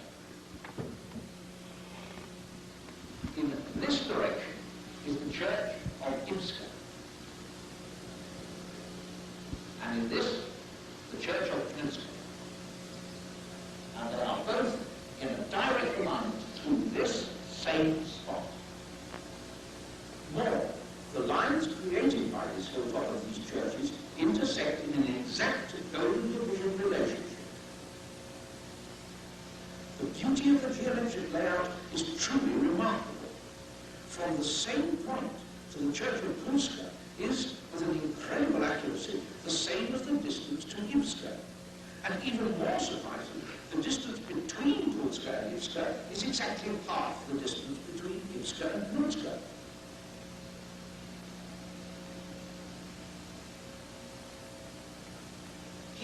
is one of the most interesting and important of the Boule churches. This is Osterlas, a truly magnificent round church, so like the temple round Capelli in Italy.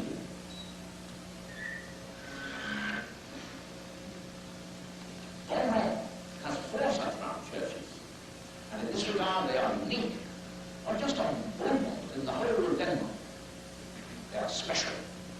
And now we can give the sense how special they are. Osterlas Church sits at the heart of the geometry, like a spider at the center of its web. On the other side of the island is another round church, Nulas. And Osterlas and Nulas define a circle which has the Winster Church on its circumference. And this is how the church of Vestermarie is located. As a demonstration of the precision of measure which is being employed, this distance is exactly 1/4 of the circle's radius.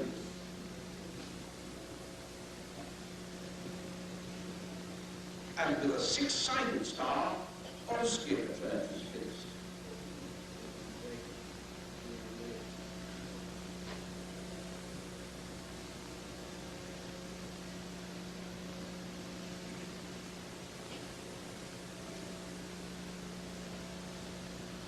Oskia is another of the beautiful round churches of Boule.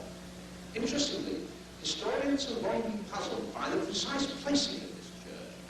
One would have expected it to have been built at the top of the hill. Why was it placed 150 meters down on the hillside? But now we need no longer wonder. The geometric layout dictates its placing with superb accuracy. Later we shall find that this same point has other remarkable implications. Let's return to the geometry. Oskia Church has indicated a hexagon, a 6-pointed star, and it is created in a beautiful and very elegant way by the very nature of a circle. Let us carry this powerful design back to Mendes.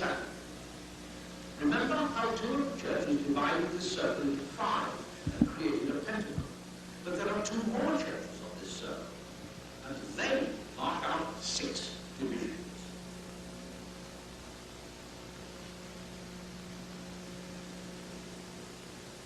And they give us the mystic seal of Solomon, as recognizable as the magician's pentacle, full of religious symbolism. And what are the original Holy of Holies, the mother pentagon of mountains? All is impeccably locked together, precisely placed, so that this line is exactly divided in 2. Okay, we can stop there.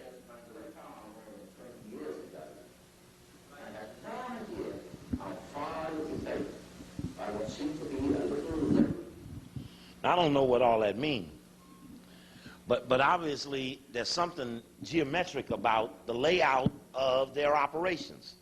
And I'm suggesting that, especially in Washington, I'm going to do Washington for you, is that if you start taking the aerial maps and you find those churches, you better pull them rulers out and check them inches, because we may find that they may be laid out in a way that they may contain a deeper mystery. And that there'll be something that needs to be solved or resolved by peering through it. I don't quite understand all of that, but I just, know something going on with the way those things are interrelated. Now, you mentioned that number 72. I used to do in the lecture a little thing about asking the Masons what does 72 mean. And they, of course, would never want to say, because 72 had something to do about the so-called unspoken name of God, that they used the word Yahweh. And I remember hearing a tape on my way up here of Dr. Ben, and he was talking about how the Yahweh, the first known mention of this word Yahweh, was in the 21st dynasty. Long beyond many, many civilizations. And of course, it could not have been God in that many things were made before the usage of the word. Then he went to the word Jesus. He went through these words to show the historical lateness of it all. So then, if these things are not the true words, then what then are they symbols of? Who,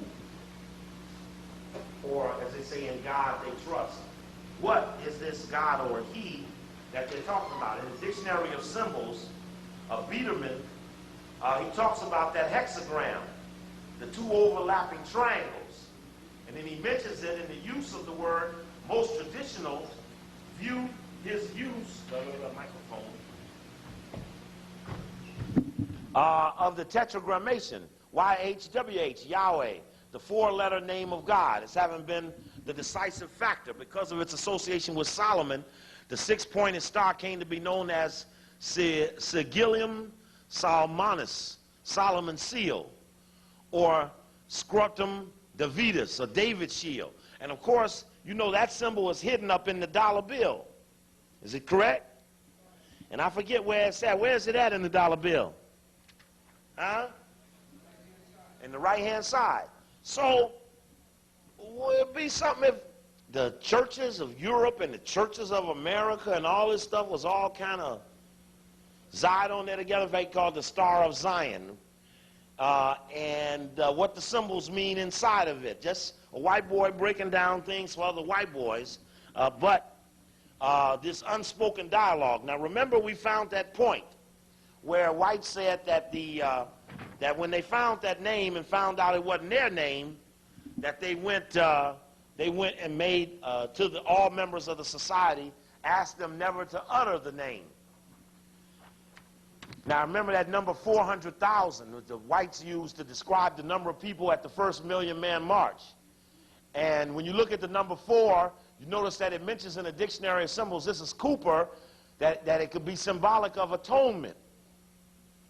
And it's kind of interesting. You got the 4 elements, of course. And of course, there's a fox. There's your Murdoch there, the transformer and shapeshifter. But that's a whole nother subject.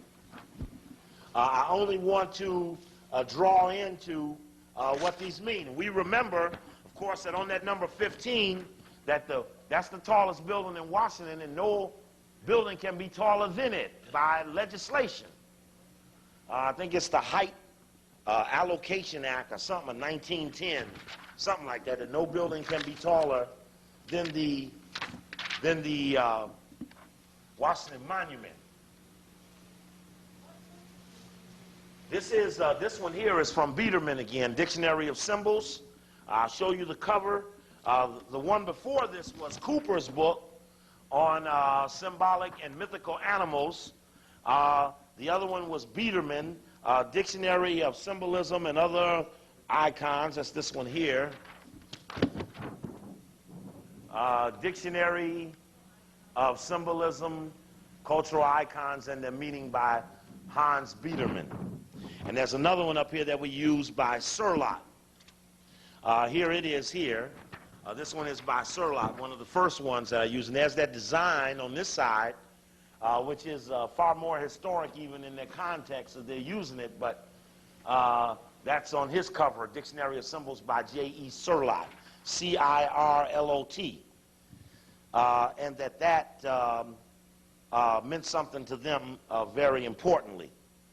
And it's alleged now, as we look at this so-called name of God, that in fact it probably was not the name of God anyway. It was the name of the imposter, or the imposed one, the fake one, and that they so proudly used it. When we looked at this murder in October 1st in Pearl, Mississippi? We remember that in this so-called month of Yom Kippur and all of that, the atonement month is when you sacrifice a goat. And it's when you sacrifice or offer something up.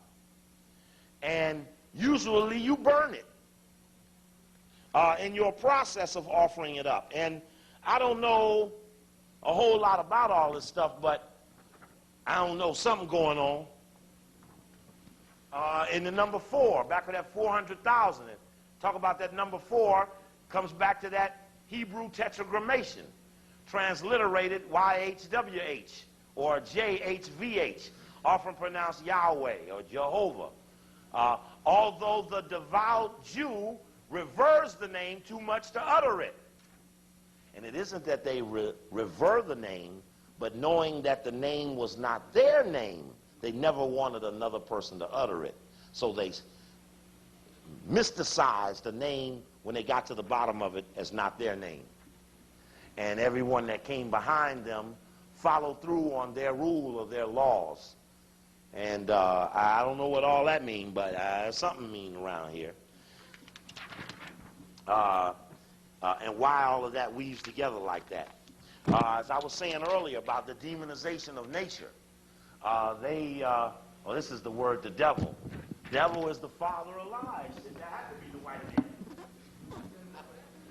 These are added physical features of the goat: horns, legs, tail, making them resemble the Greek god of nature, Pan. So they would want nature to be the devil. That's a part of the demonization of nature, to make it the devil of the white man.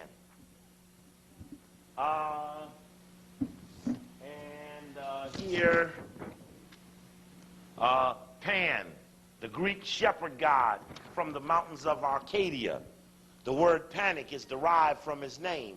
He was portrayed as with a hairy body and legs and horns of a goat, an embodiment of the life of mountain, caves, meadows. The Greeks erected a temple to Pan. It means all in Greek. And that goes back to the use of it in the black Greek societies as it became the Pan-Hellenic Council. And interestingly enough, there you see the 8 Greek undergraduate societies being named here, but that's a 90-degree angle. It's missing one name off of its point. And of course, it's the Boule, the godfather of them. And that tetragrammation comes up in those 9 squares are considered the tetragrammation. The 72 squares, or 7 and 2, is considered the tetragrammation. The hexagon has got something to do with the tetragrammation. The number 4 got something to do with the tetragrammation. And again, I don't understand it, but something going on here.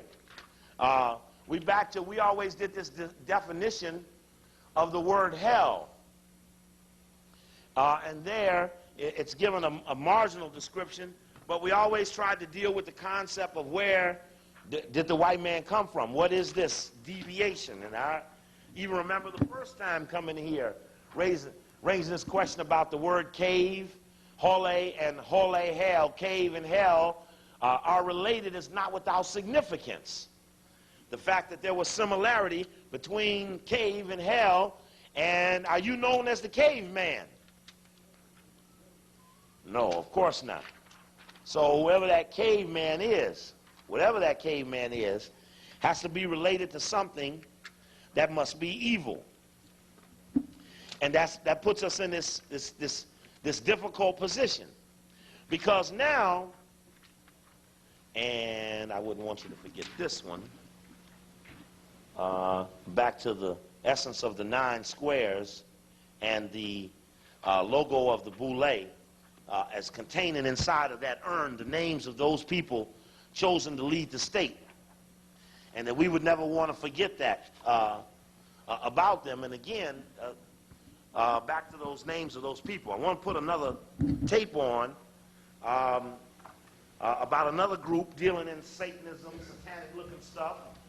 This is from, this is going to Skull and Bones. You know, Brother Wayne, after we went up to Skull and Bones with the camera, knocked on the door and all of that, that America's Journal went up there. And America's Journal went up there and shot the night of the ritual. And it's an interesting layout.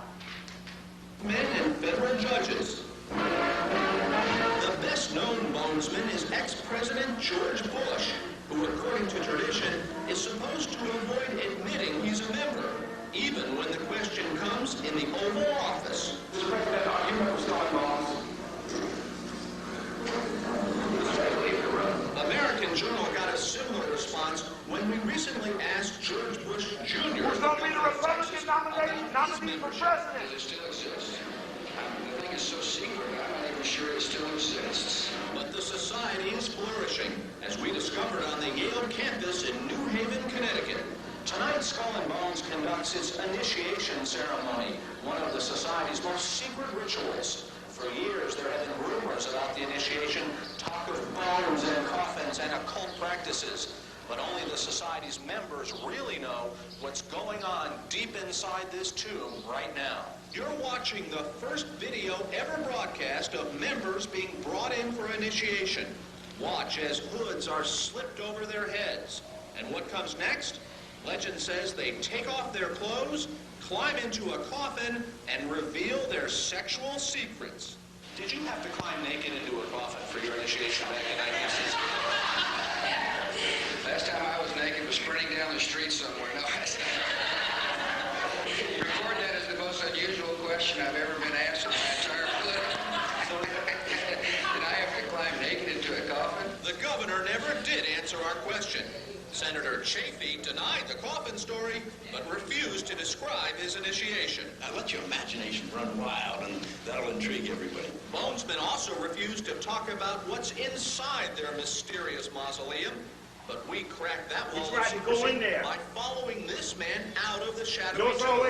He turned out to be Willie Melton, the Society's cook. Have you ever seen any skulls in there? I've had a slight look at some of them. How many skulls have you seen? I don't know, maybe 15, 20, 25 or so. 25 skulls? Possibly. Melton says some of the skulls are those of former members, and at least one other came from an Indian grave. The fact that they were actually tampering with human remains was overwhelming, to say the least. Ned Anderson, an Apache leader, says this is a picture taken inside the tomb, a picture of a skull belonging to the Indian warrior Geronimo.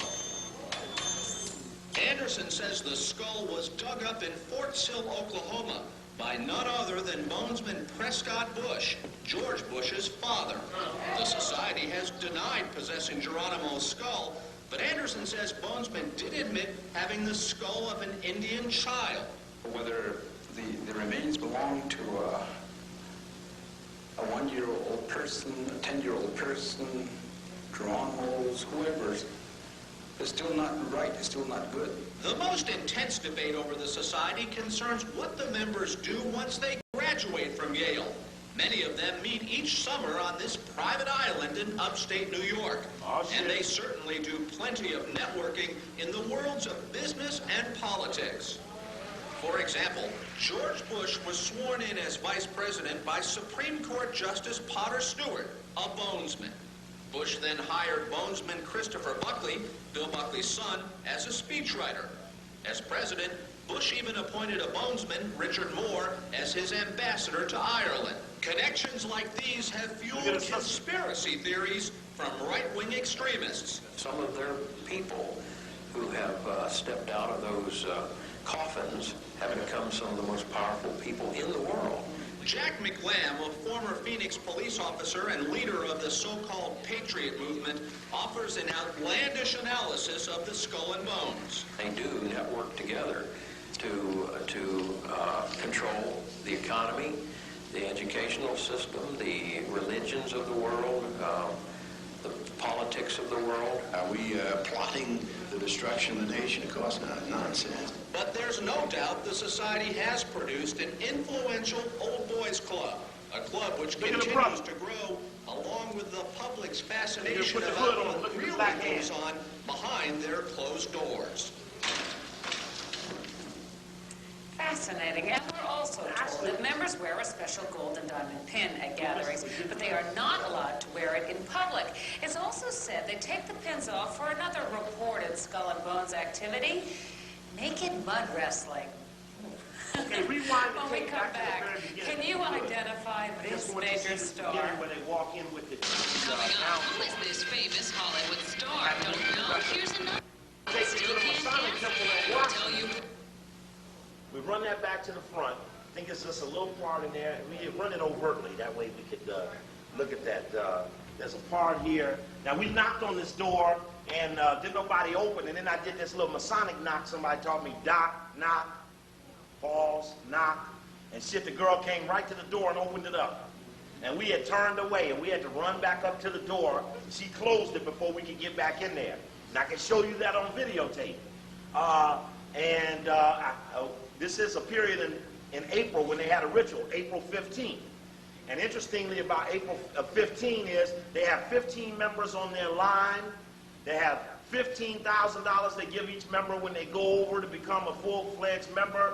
Their 15-carat diamond that they get, he's talking about that diamond pin, which is a 15-carat diamond, which should have to be heavy, 15 carats. That's a lot of money.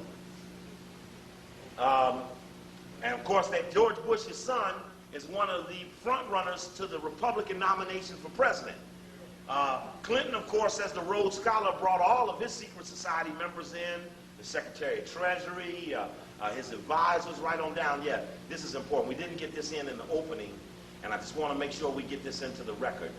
There we go. We want to see. Okay, now let's stop this now and catch this about 30 seconds that ran before I had it queued up.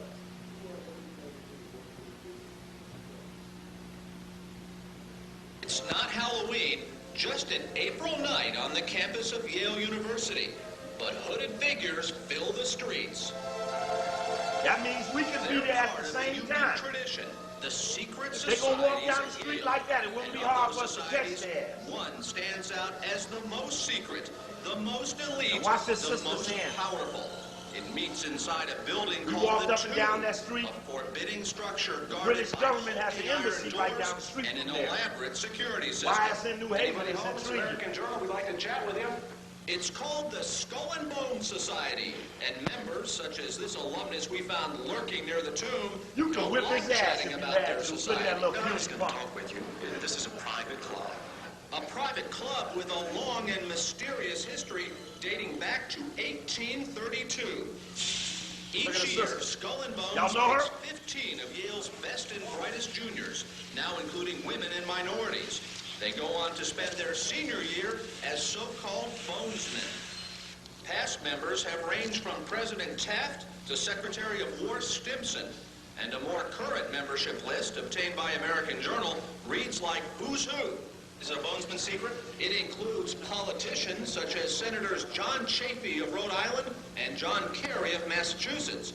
Then there's Victor Ashe, the mayor of Knoxville, Tennessee, and columnist Bill Buckley, along with top businessmen and federal judges. The best-known bonesman is ex-President George Bush, who, according to tradition, is supposed to avoid admitting he's a member, even when the question comes in the Oval Office. Mr. President, are you a member of Skull and Bones? And of course, a Skull and Bones member can't answer. This is from the tape, The Oath Takers. And in the back of this Oath Takers tape, I went and I wanted to show the 9th floor of the Masonic Temple in Washington, the George Washington Masonic Temple. I think I may have stepped on something.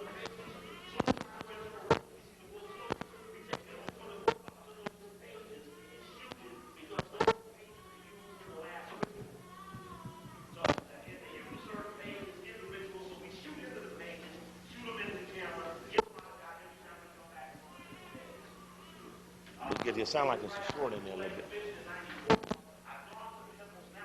Might be in the corner. Okay.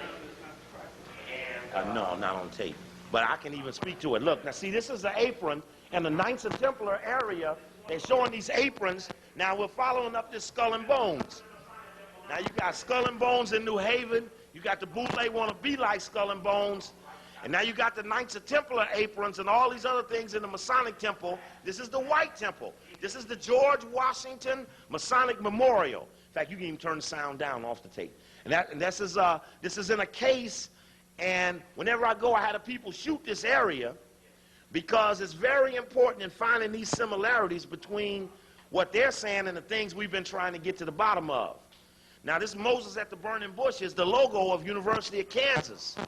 And University of Kansas has a huge church that has a burning flame in a stained glass window with a 25-foot statue of Moses facing this particular stained glass window, right in the middle of the campus of University of Kansas, which has more Rhodes Scholars than any university in the country, including Harvard.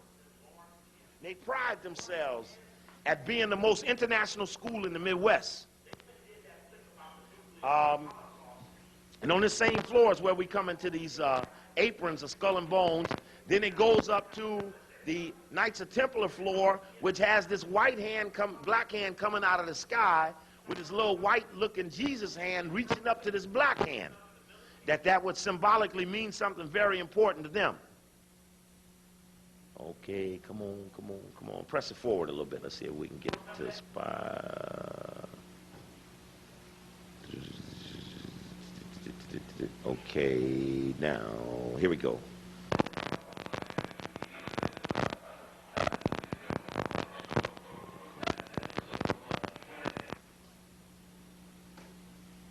Okay, here's another. This is the apron case again.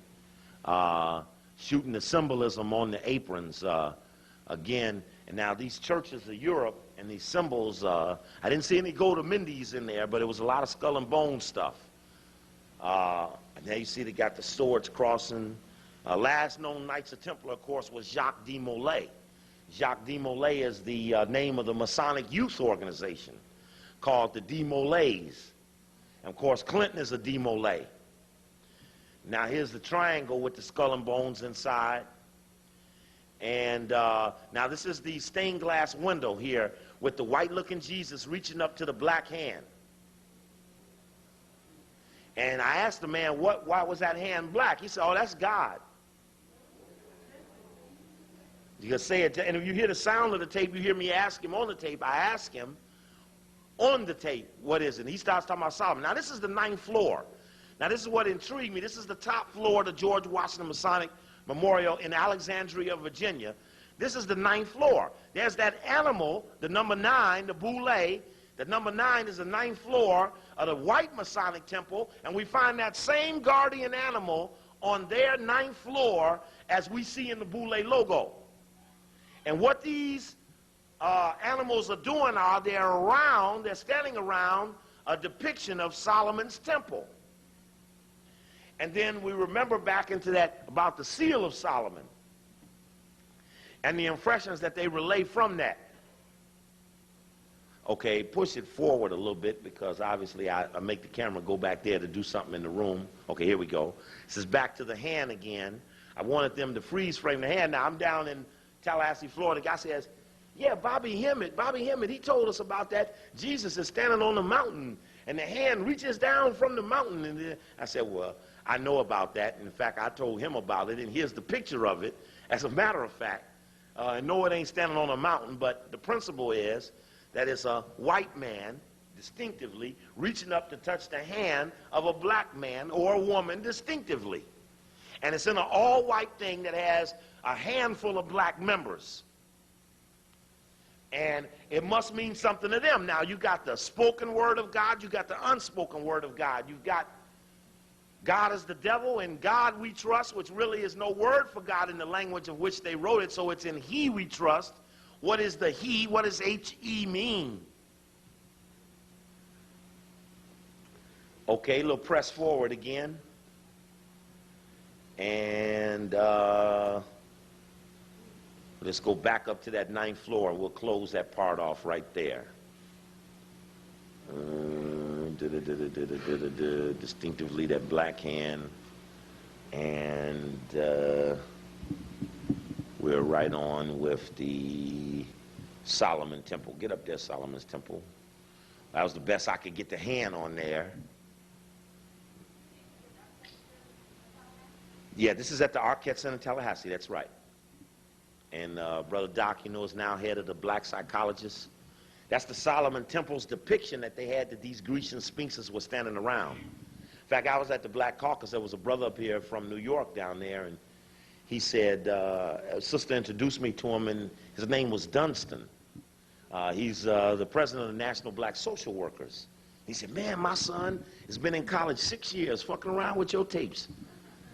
You be telling them to leave school and stuff. You don't know how many of these parents that I hear from who tell me I give their children a hard time because there's conflict over sitting for the program, and then they want to impose the program on their families and their schoolwork and their loved ones, and there's resistance. There is resistance, and so it's interesting that we're in that level. We have clearly put the drama on the Boule children. They will not be able to count on them for reinforcements. We have cut them off. We have impressed their children with the fact that their parents may be involved in Satanism, because the Boule thing is really about Satanism. That was the bottom line to that. This is a depiction of the building of Solomon's temple across a wall, a huge mural, and each little section of the picture is mutually exclusive to itself. It's like a picture with 20 different pictures inside of it. But this Boule thing appears to be satanic. And that those people who have gotten involved in it, when someone says, well, why this one or why that one, we need to ask them from a spiritual level, why would they participate in such an organization? We can turn that off. We can stop there. That the ninth floor of those Grecian sphinxes, and that's the Boule logo.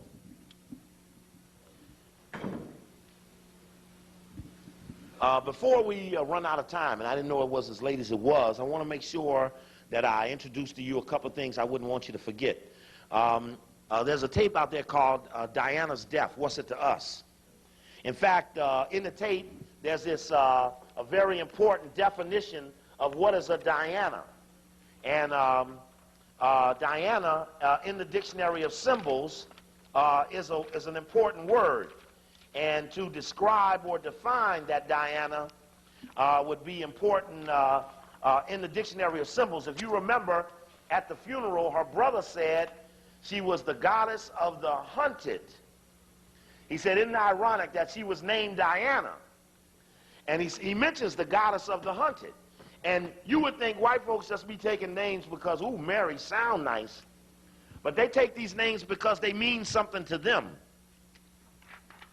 And I use this, I never used it for the word Diana, but in using the word devil, and notice that devil is the 15th mystery of the tarot deck, the number 15.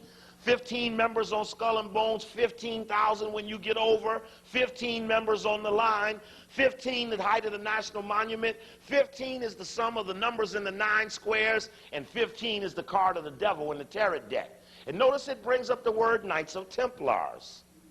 It's almost like, now remember, we watched the ancient mysteries of the Templars, and it made that go to Mendes across the churches. That's what the white boy's book was, Holy Blood, Holy Grail. The discussion of the Templars, and just in this side. And then it mentions the number 4, like the Greek Sphinx. It incorporates the 4 elements. What is the Greek Sphinx? It's talking in the context of the devil. The 15th card of the tarot deck is the devil. The Knights of Templar are connected with it. The he-goat, or the goat of Mendes, is a part of it. And like the Greek Sphinx, it incorporates the 4 elements. When we looked at the number 4, it talked about the word atonement. Now, I don't know what all of this means. But it's something meaning something together. Now the Greek Sphinx, remember this is a Greek Sphinx. See, remember he said, this is Sherlock's Dictionary of Symbols, like the Greek Sphinx. Well, when we didn't know what this was and we thought it was a griffin and a gargoyle, the Boule logo, Boule history book, page 29, written by Hobart Jarrett. Anybody know Hobart Jarrett? He's supposed to be like a professor emeritus at City Colleges of New York. He wrote the Boule history book number 2, 1996 edition. And in it, just again, I've read this to you 1,000 times, is that they call themselves the Greek Sphinx, the Grecian Sphinx. But we know that in the definition of the devil, it says like the Greek Sphinx. That's why I say this Boule thing is satanic. And notice they almost try to make 9 squares here, but they're not allowed to show you this. The only reason we know it's 9 squares there is that we went to the Boule convention, and the placemat showing Boule convention upstairs, Sister just took a picture of it. When we looked at the picture months after it was developed, we saw it was clearly 9 squares in there.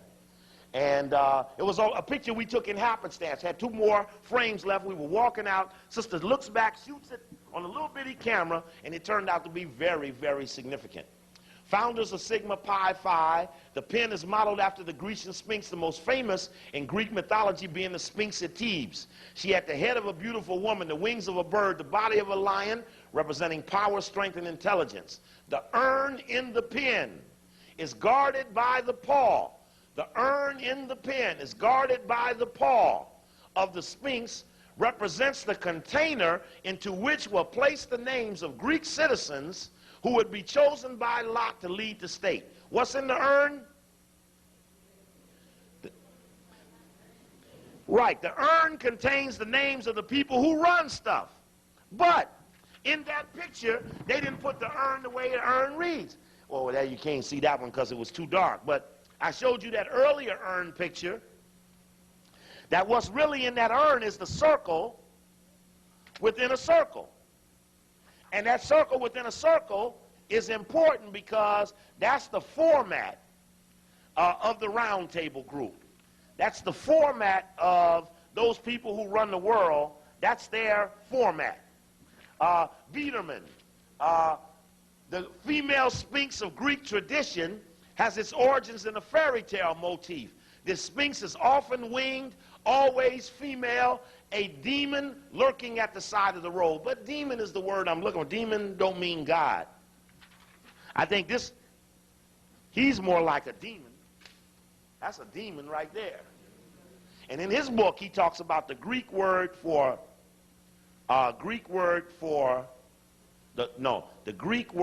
demon means guardian animal. It's in the Satanic Bible. And it's very important that they all understand how those things work. I showed you 1,000 times. Manly Palmer Hall, he shows the same Grecian Sphinx.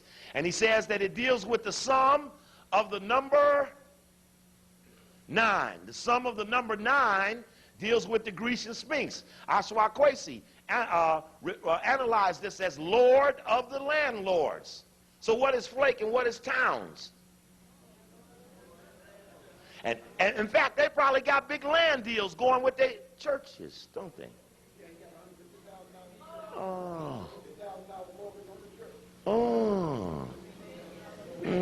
This comes from the mysteries of the Kabbalah. But again, remember, the key thing is if you figure out what this thing is doing, it's a guardian animal, it's compelled to self-destruct. Discovering one who knew the answer to her riddle, the Sphinx cast herself from the cliff which bordered the road and perished. Brother Steve, what you going to do with this Boule? Well, if you reveal what it's making secret, it no longer has a purpose. It will be compelled to kill itself.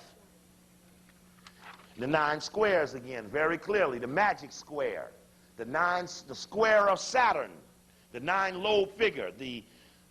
In the Middle Ages, it was referred to as the Kabbalah of the 9 chambers. Now, in some of the research I've done lately on the Boule, preparing to deal with, in particular, the alpha connection, and preparing for those things that I feel that are going wrong about those people coming forth, Tony Brown and the others. Even the young man Jovan Butler is an alpha. And there's some more I would want out of him. This is Jacques de Molay, the last Grand Master of the Knights of Templar. And notice he's standing on the square. And de Molay, again, is the Masonic Youth Organization. Standing, burned at the stake in Paris. And you know that spot where the Diana accident was near an important symbolic symbol. The ark, where the tunnel, where everything took place is very important. The black Greek thing as an offshoot of the white Greek thing, that's an offshoot of the German thing, that's an offshoot of the Middle Ages thing. Very important. Skull and Bones got its charter from Germany. If you go to the this book right here, the Secret Order, which is the larger version is this America's Secret Establishment, an introduction into the Order of Skull and Bones at Yale and Sutton. And you go into that book, he has that page in that book where he shows that the charter of Skull and Bones came from Germany. And the German origins of the order, University of Ingolstadt, which was the last known location of the Illuminati. 1776. Now that man Schiller, Frederick Schiller, who the LaRoches follow, he was in on this stuff here. You know Frederick Schiller, the man who they always be talking about? Yeah. Anyway, so you got Skull and Bones coming from Germany. Then you got Charles Wesley in the Alpha History book, page 18 as a matter of fact, talking about the origin of the black Greek thing. And I've done this with you before. But again, what's important here, and this is to my friend Tony Brown, that your own history book, and he has in his book called Tony Brown Lies in Black and White, there's a section in there that deals with his love of the black Greeks.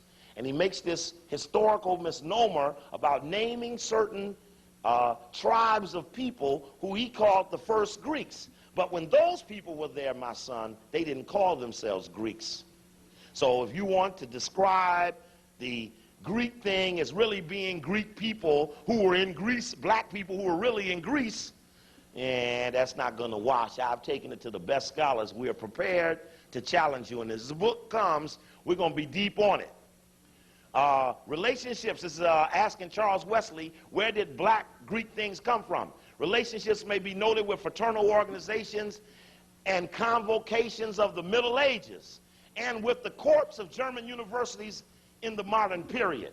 Now, what's interesting was I bought a book on the man named Henry Callis. Who was Henry Callis? He's the founder of Alpha Phi Alpha, and they put a book out on Henry Callis. The deepest thing is that in his book, he talks about being anybody. Where was Alpha Phi Alpha started? What university? Cornell. And the interesting thing was that the president of Cornell University, White, Andre White, was one of the key early members of Skull and Bones in the 1800s. So now he's the president at Cornell, and in the book on Henry Callis, the founder of the Alphas, he says, when we thought about forming an organization, we went to the office of Andrew White and sat there and sat there and sat there until he taught us how to put it together. What does that mean to me? That means very clearly to me that the Alphas were brought forth by a man who was a Skull and Bones, and that we've already gone through all the other repetitious interconnections between all of these things coming forth, which I say very firmly and proudly, as I say towards them, is this is Satanism shit. This is some devil stuff. Notice how subtle this is. Look at that logo of FEMA and see if you don't see a crescent moon in there. You see that up in there with that diamond inside that circle? They got that little marginal crescent moon laying around there. Oh, I forgot to go back quickly to that definition. I took it off when I took off devil, but the definition of that word Diana, because it is relevant to the last little quick of this I need to do. And also, that number 72 that's on that square. This is Manly Palmer Hall's book, Secret Teachings of All Strife, The Secret Destiny of America. He has that discussion about that number 72. The 72 stones are the 72 arrangements of the tetragrammation, or the four-lettered name of God in Hebrew. These four letters can be combined in 72 combinations, resulting in what is called Shem Ham Forish, which represents in turn the laws, powers, and energies of nature by which the perfection of man is achieved. Of course, man cannot be perfect. That's a misnomer. You can't be man and be perfect, because that's part of being a man, is your imperfection as manifestation as a man. And that's part of what the Masonic societies do, is they do rituals to emulate the pursuit towards perfection. Diana. Diana, the goddess of the woods, related to nature in general and to fertility and wild animals. You know she was pregnant. In fact, I even saw Geraldo showed the little picture of her little pouch belly, which I had picked up from different pictures other than the one he used. She bears the Greek name Hecate, meaning she who succeeds from afar. And she is therefore linked with the, quote, accused hunter. A cursed hunter, such as Wu-Tan. Accompanied by dogs, she became a night huntress, hunted down at night. in turn linked with the demons of the, what kind of cult is that? Chthonian. It has been pointed out that her characteristics vary with phases of the moon. Diana, Jana, Janus. That is why some mythological and emblematic designs show her as Hecate with 3 heads, a famous triform symbol which, like the trident or 3 heads of Cerberus, is the infernal inversion of the Trinitarian form of the upper world. According to DIEL, these threefold symbolic forms of the underworld allude also to the perversion of the 3 essential urges of man: conservation, reproduction, and spiritual evolution. If this is so, then Diana emphasizes the terrible aspects of a woman's nature. Nevertheless, because of her vows of virginity, which what Diana was, which is Charles's choice, he must choose this virgin, she was endowed with a morally good character as opposed to that of Venus, which can be seen as Hippolytus of Euripides. Anyway, that's one of the definitions of a Diana. In that audio tape back there on Diana, what's it to us, is a deeper discussion. And what is it to us? Simply, anytime the remnants of British imperialism, the king and the queen, who colonized all of Africa every opportunity they could, anytime there's inner rivalry, anytime there's competition, anytime there's mutual disrespect between partners, we want to magnify it, instigate it, articulate it, communicate it, because this unity amongst whites is in our interest. When the accident went down, did you notice how everybody said, well, there was in a Mercedes 600, Mercedes 600, Mercedes 600. Then Mercedes came out and said the 600 don't crunch up. You can't crunch up no Mercedes 600. Then they switched it down to 280. Of course, they were supposed to be in the 600. They had switched to sent the 600 one way, went out in the 280 another way. I was watching when the announcement first went out. First announcement said Diana was in an accident, but she's up and walking around. She has a thigh contusion. She has a broken arm. Check. Then there's the man that says, when he got there, she said, leave me alone. Then there's the other doctor. Somebody says she gave him a last message. Then they say she didn't give a last message. Then there's right now in today's Newsweek that the pictures that they took from the paparazzis show her face. In fact, I better just read it to you exactly the way it's written in today's Newsweek. It says that there she was in the car. In fact, it's up here, but I ain't even going to find it. That there she was, the pictures of the so-called paparazzis showing her face with no blood on it, showing her in the car with no blood on her face, looking totally undisturbed, with her eyes open, face clear and wide. That's in the pictures taken by the paparazzis. Why do I use paparazzis? Because Michael Douglas said it best on NBC the morning or two after. He said, you know, the maitre d's, the hotel waiters, the hotel counter attendants, the motel people, the restaurant people are all paid money by these magazines to spot down celebrities. So it's celebrity Razzies. They follow them down. They chase them down. They hunt them. They keep up with them. How would you know Eddie Murphy put his hands in a transvestite's panties unless the paparazzis were there to tell? And that shit got something to do with it too, and that Kananan and all of that stuff got something to do with this. There's a whole lot of shit going on out here.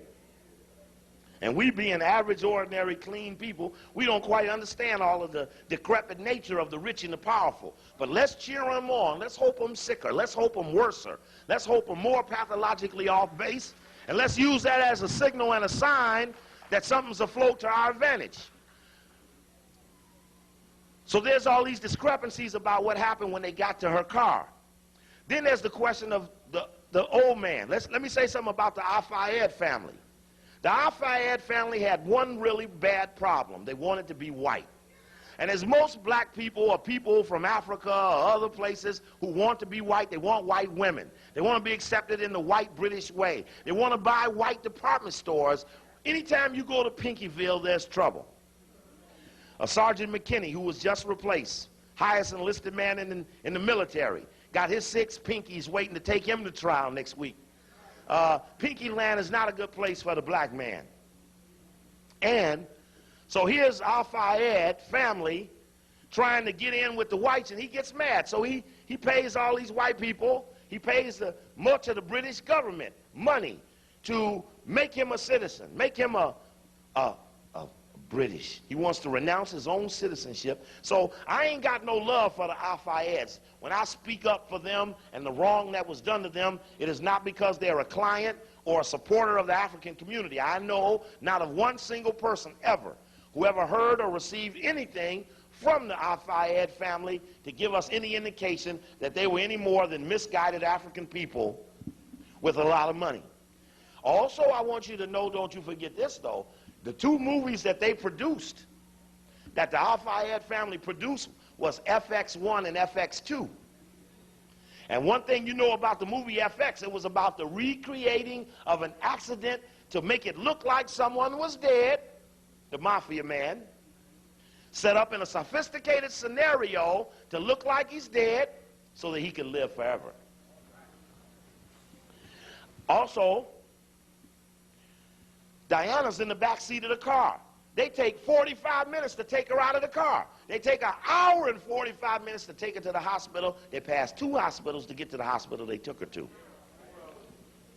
Went like 10 miles an hour to the hospital. In today's Newsweek, they say, well, that's all right because in France, they put doctors in the ambulances, so you don't need to go to the hospital. Well, shit, why have a hospital when you can have ambulances, huh? Just have thousands of ambulances. Doctor home service.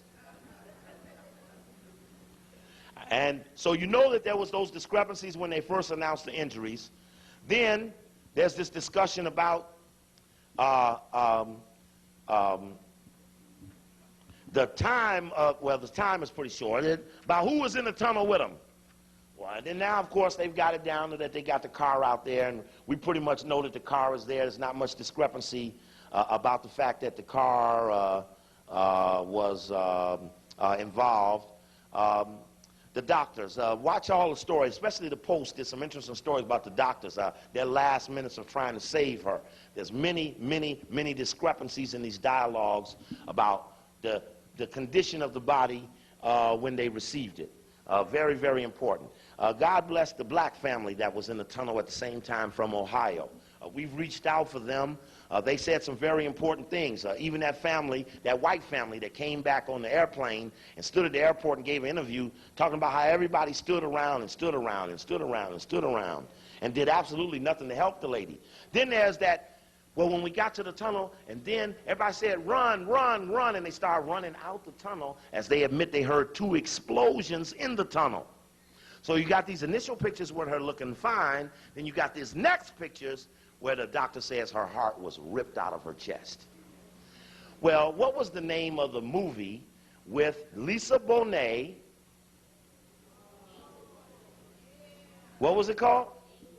Angel Heart. And what did they do? They took the heart out, didn't they? Okay, that was a satanic movie. Robert De Niro and Lisa Bonet. Probably the only movie she ever made. And who else? Anyway, but something was up in there. I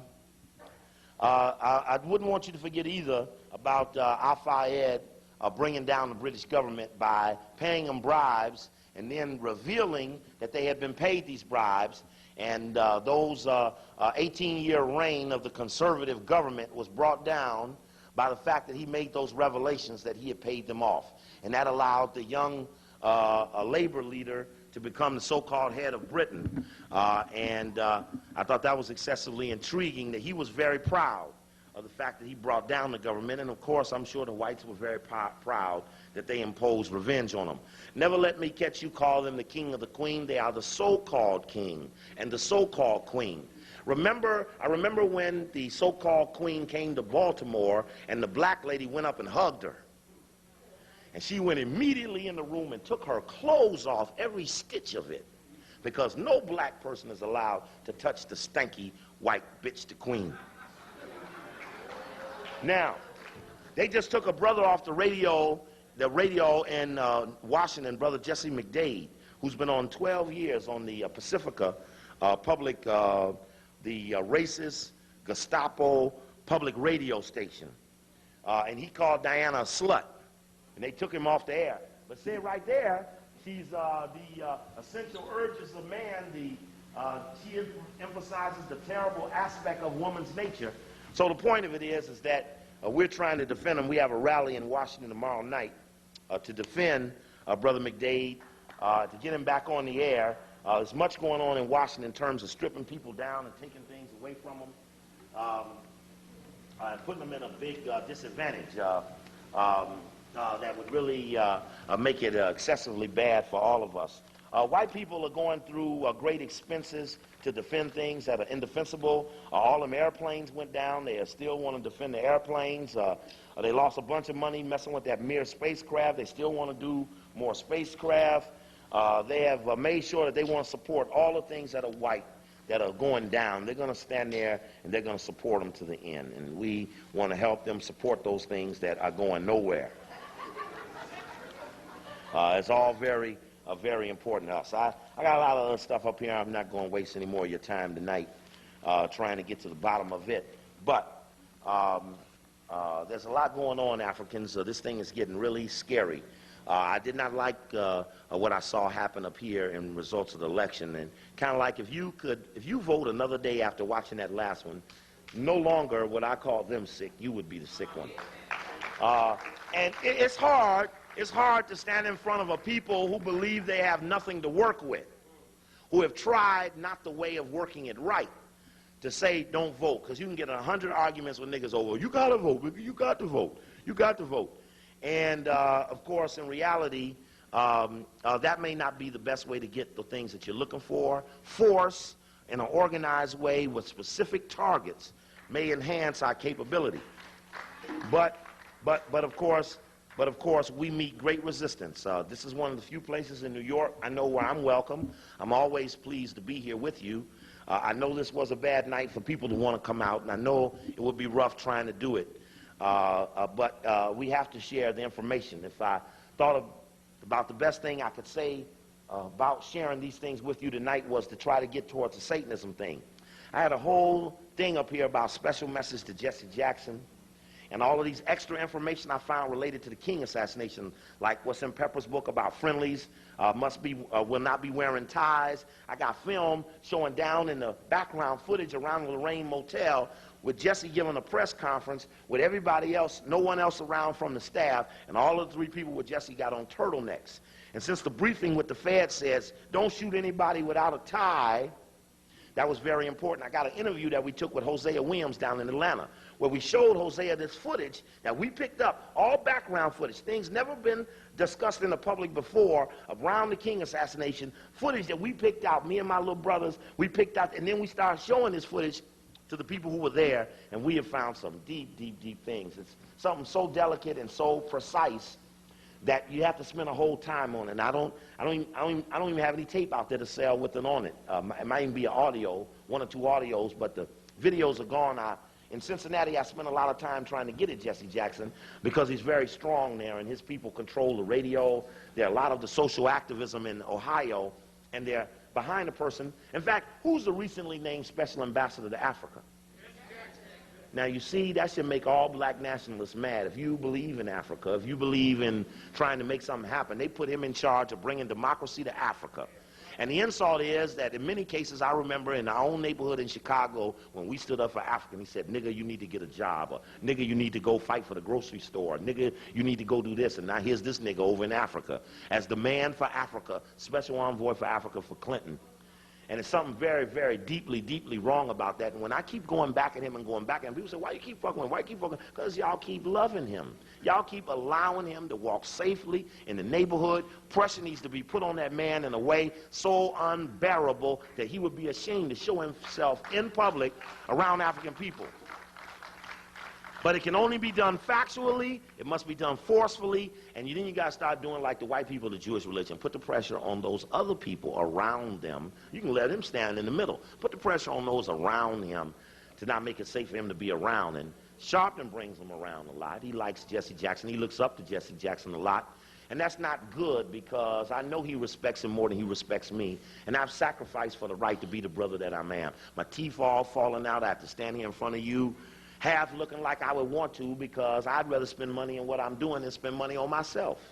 And what happens to the people who sacrifice to do their work, and then the people who whore and fuck and sell the people out every opportunity? They get exalted. You can get $250,000 book deals. You can be on radio. You can be on TV. You will be honored by the people who swear they don't like you.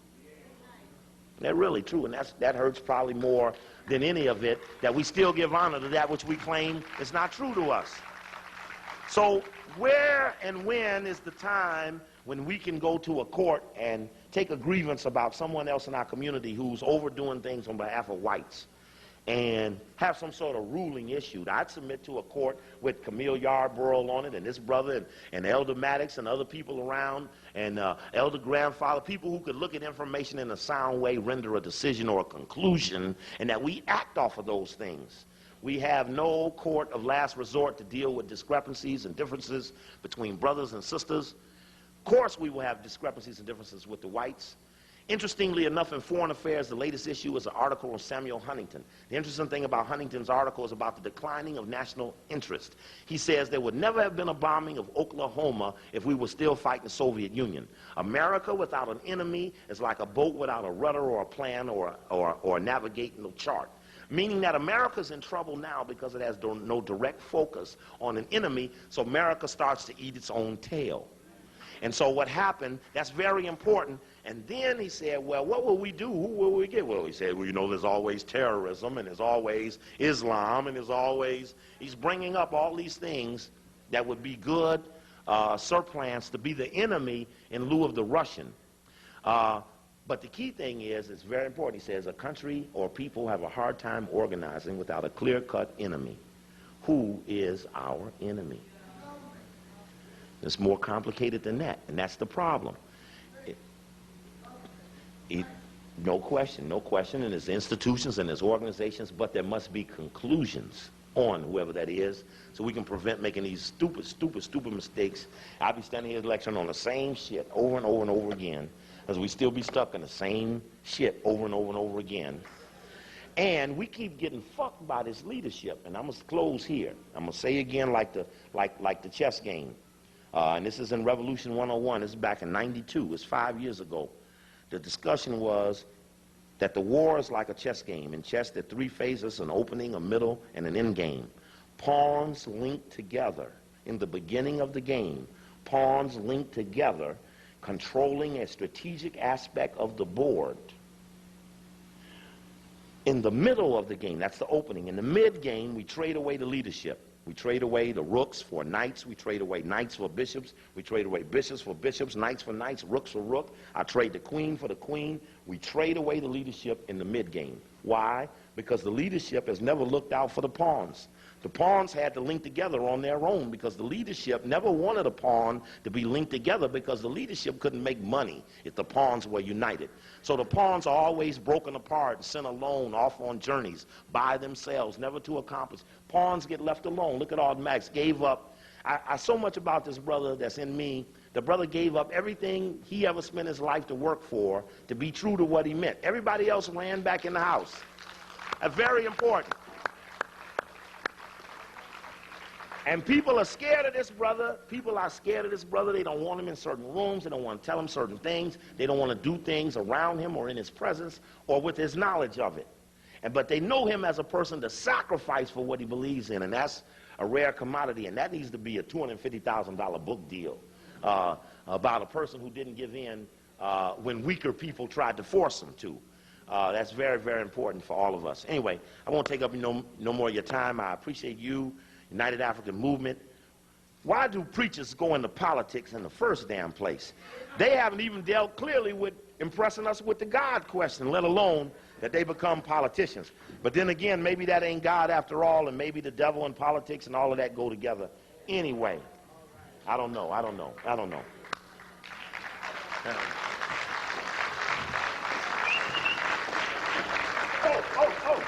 Oh, this is a drawing. I'm going to present automatic with this drawing. Can you get this, Minister Brown, in the camera? This is a drawing. You're going to see that white man's best friend. It's a picture of the Boule we had drawn up with a white man holding him like a dog on a leash. And we're going to start putting the Boule names into the flyer, on the flyer, so you'll see this floating around with the Boule names on it, white man's best friend. Anyway, just a side thought. Thank you. Thank you. Steve Coker, let's give him a warm round of applause.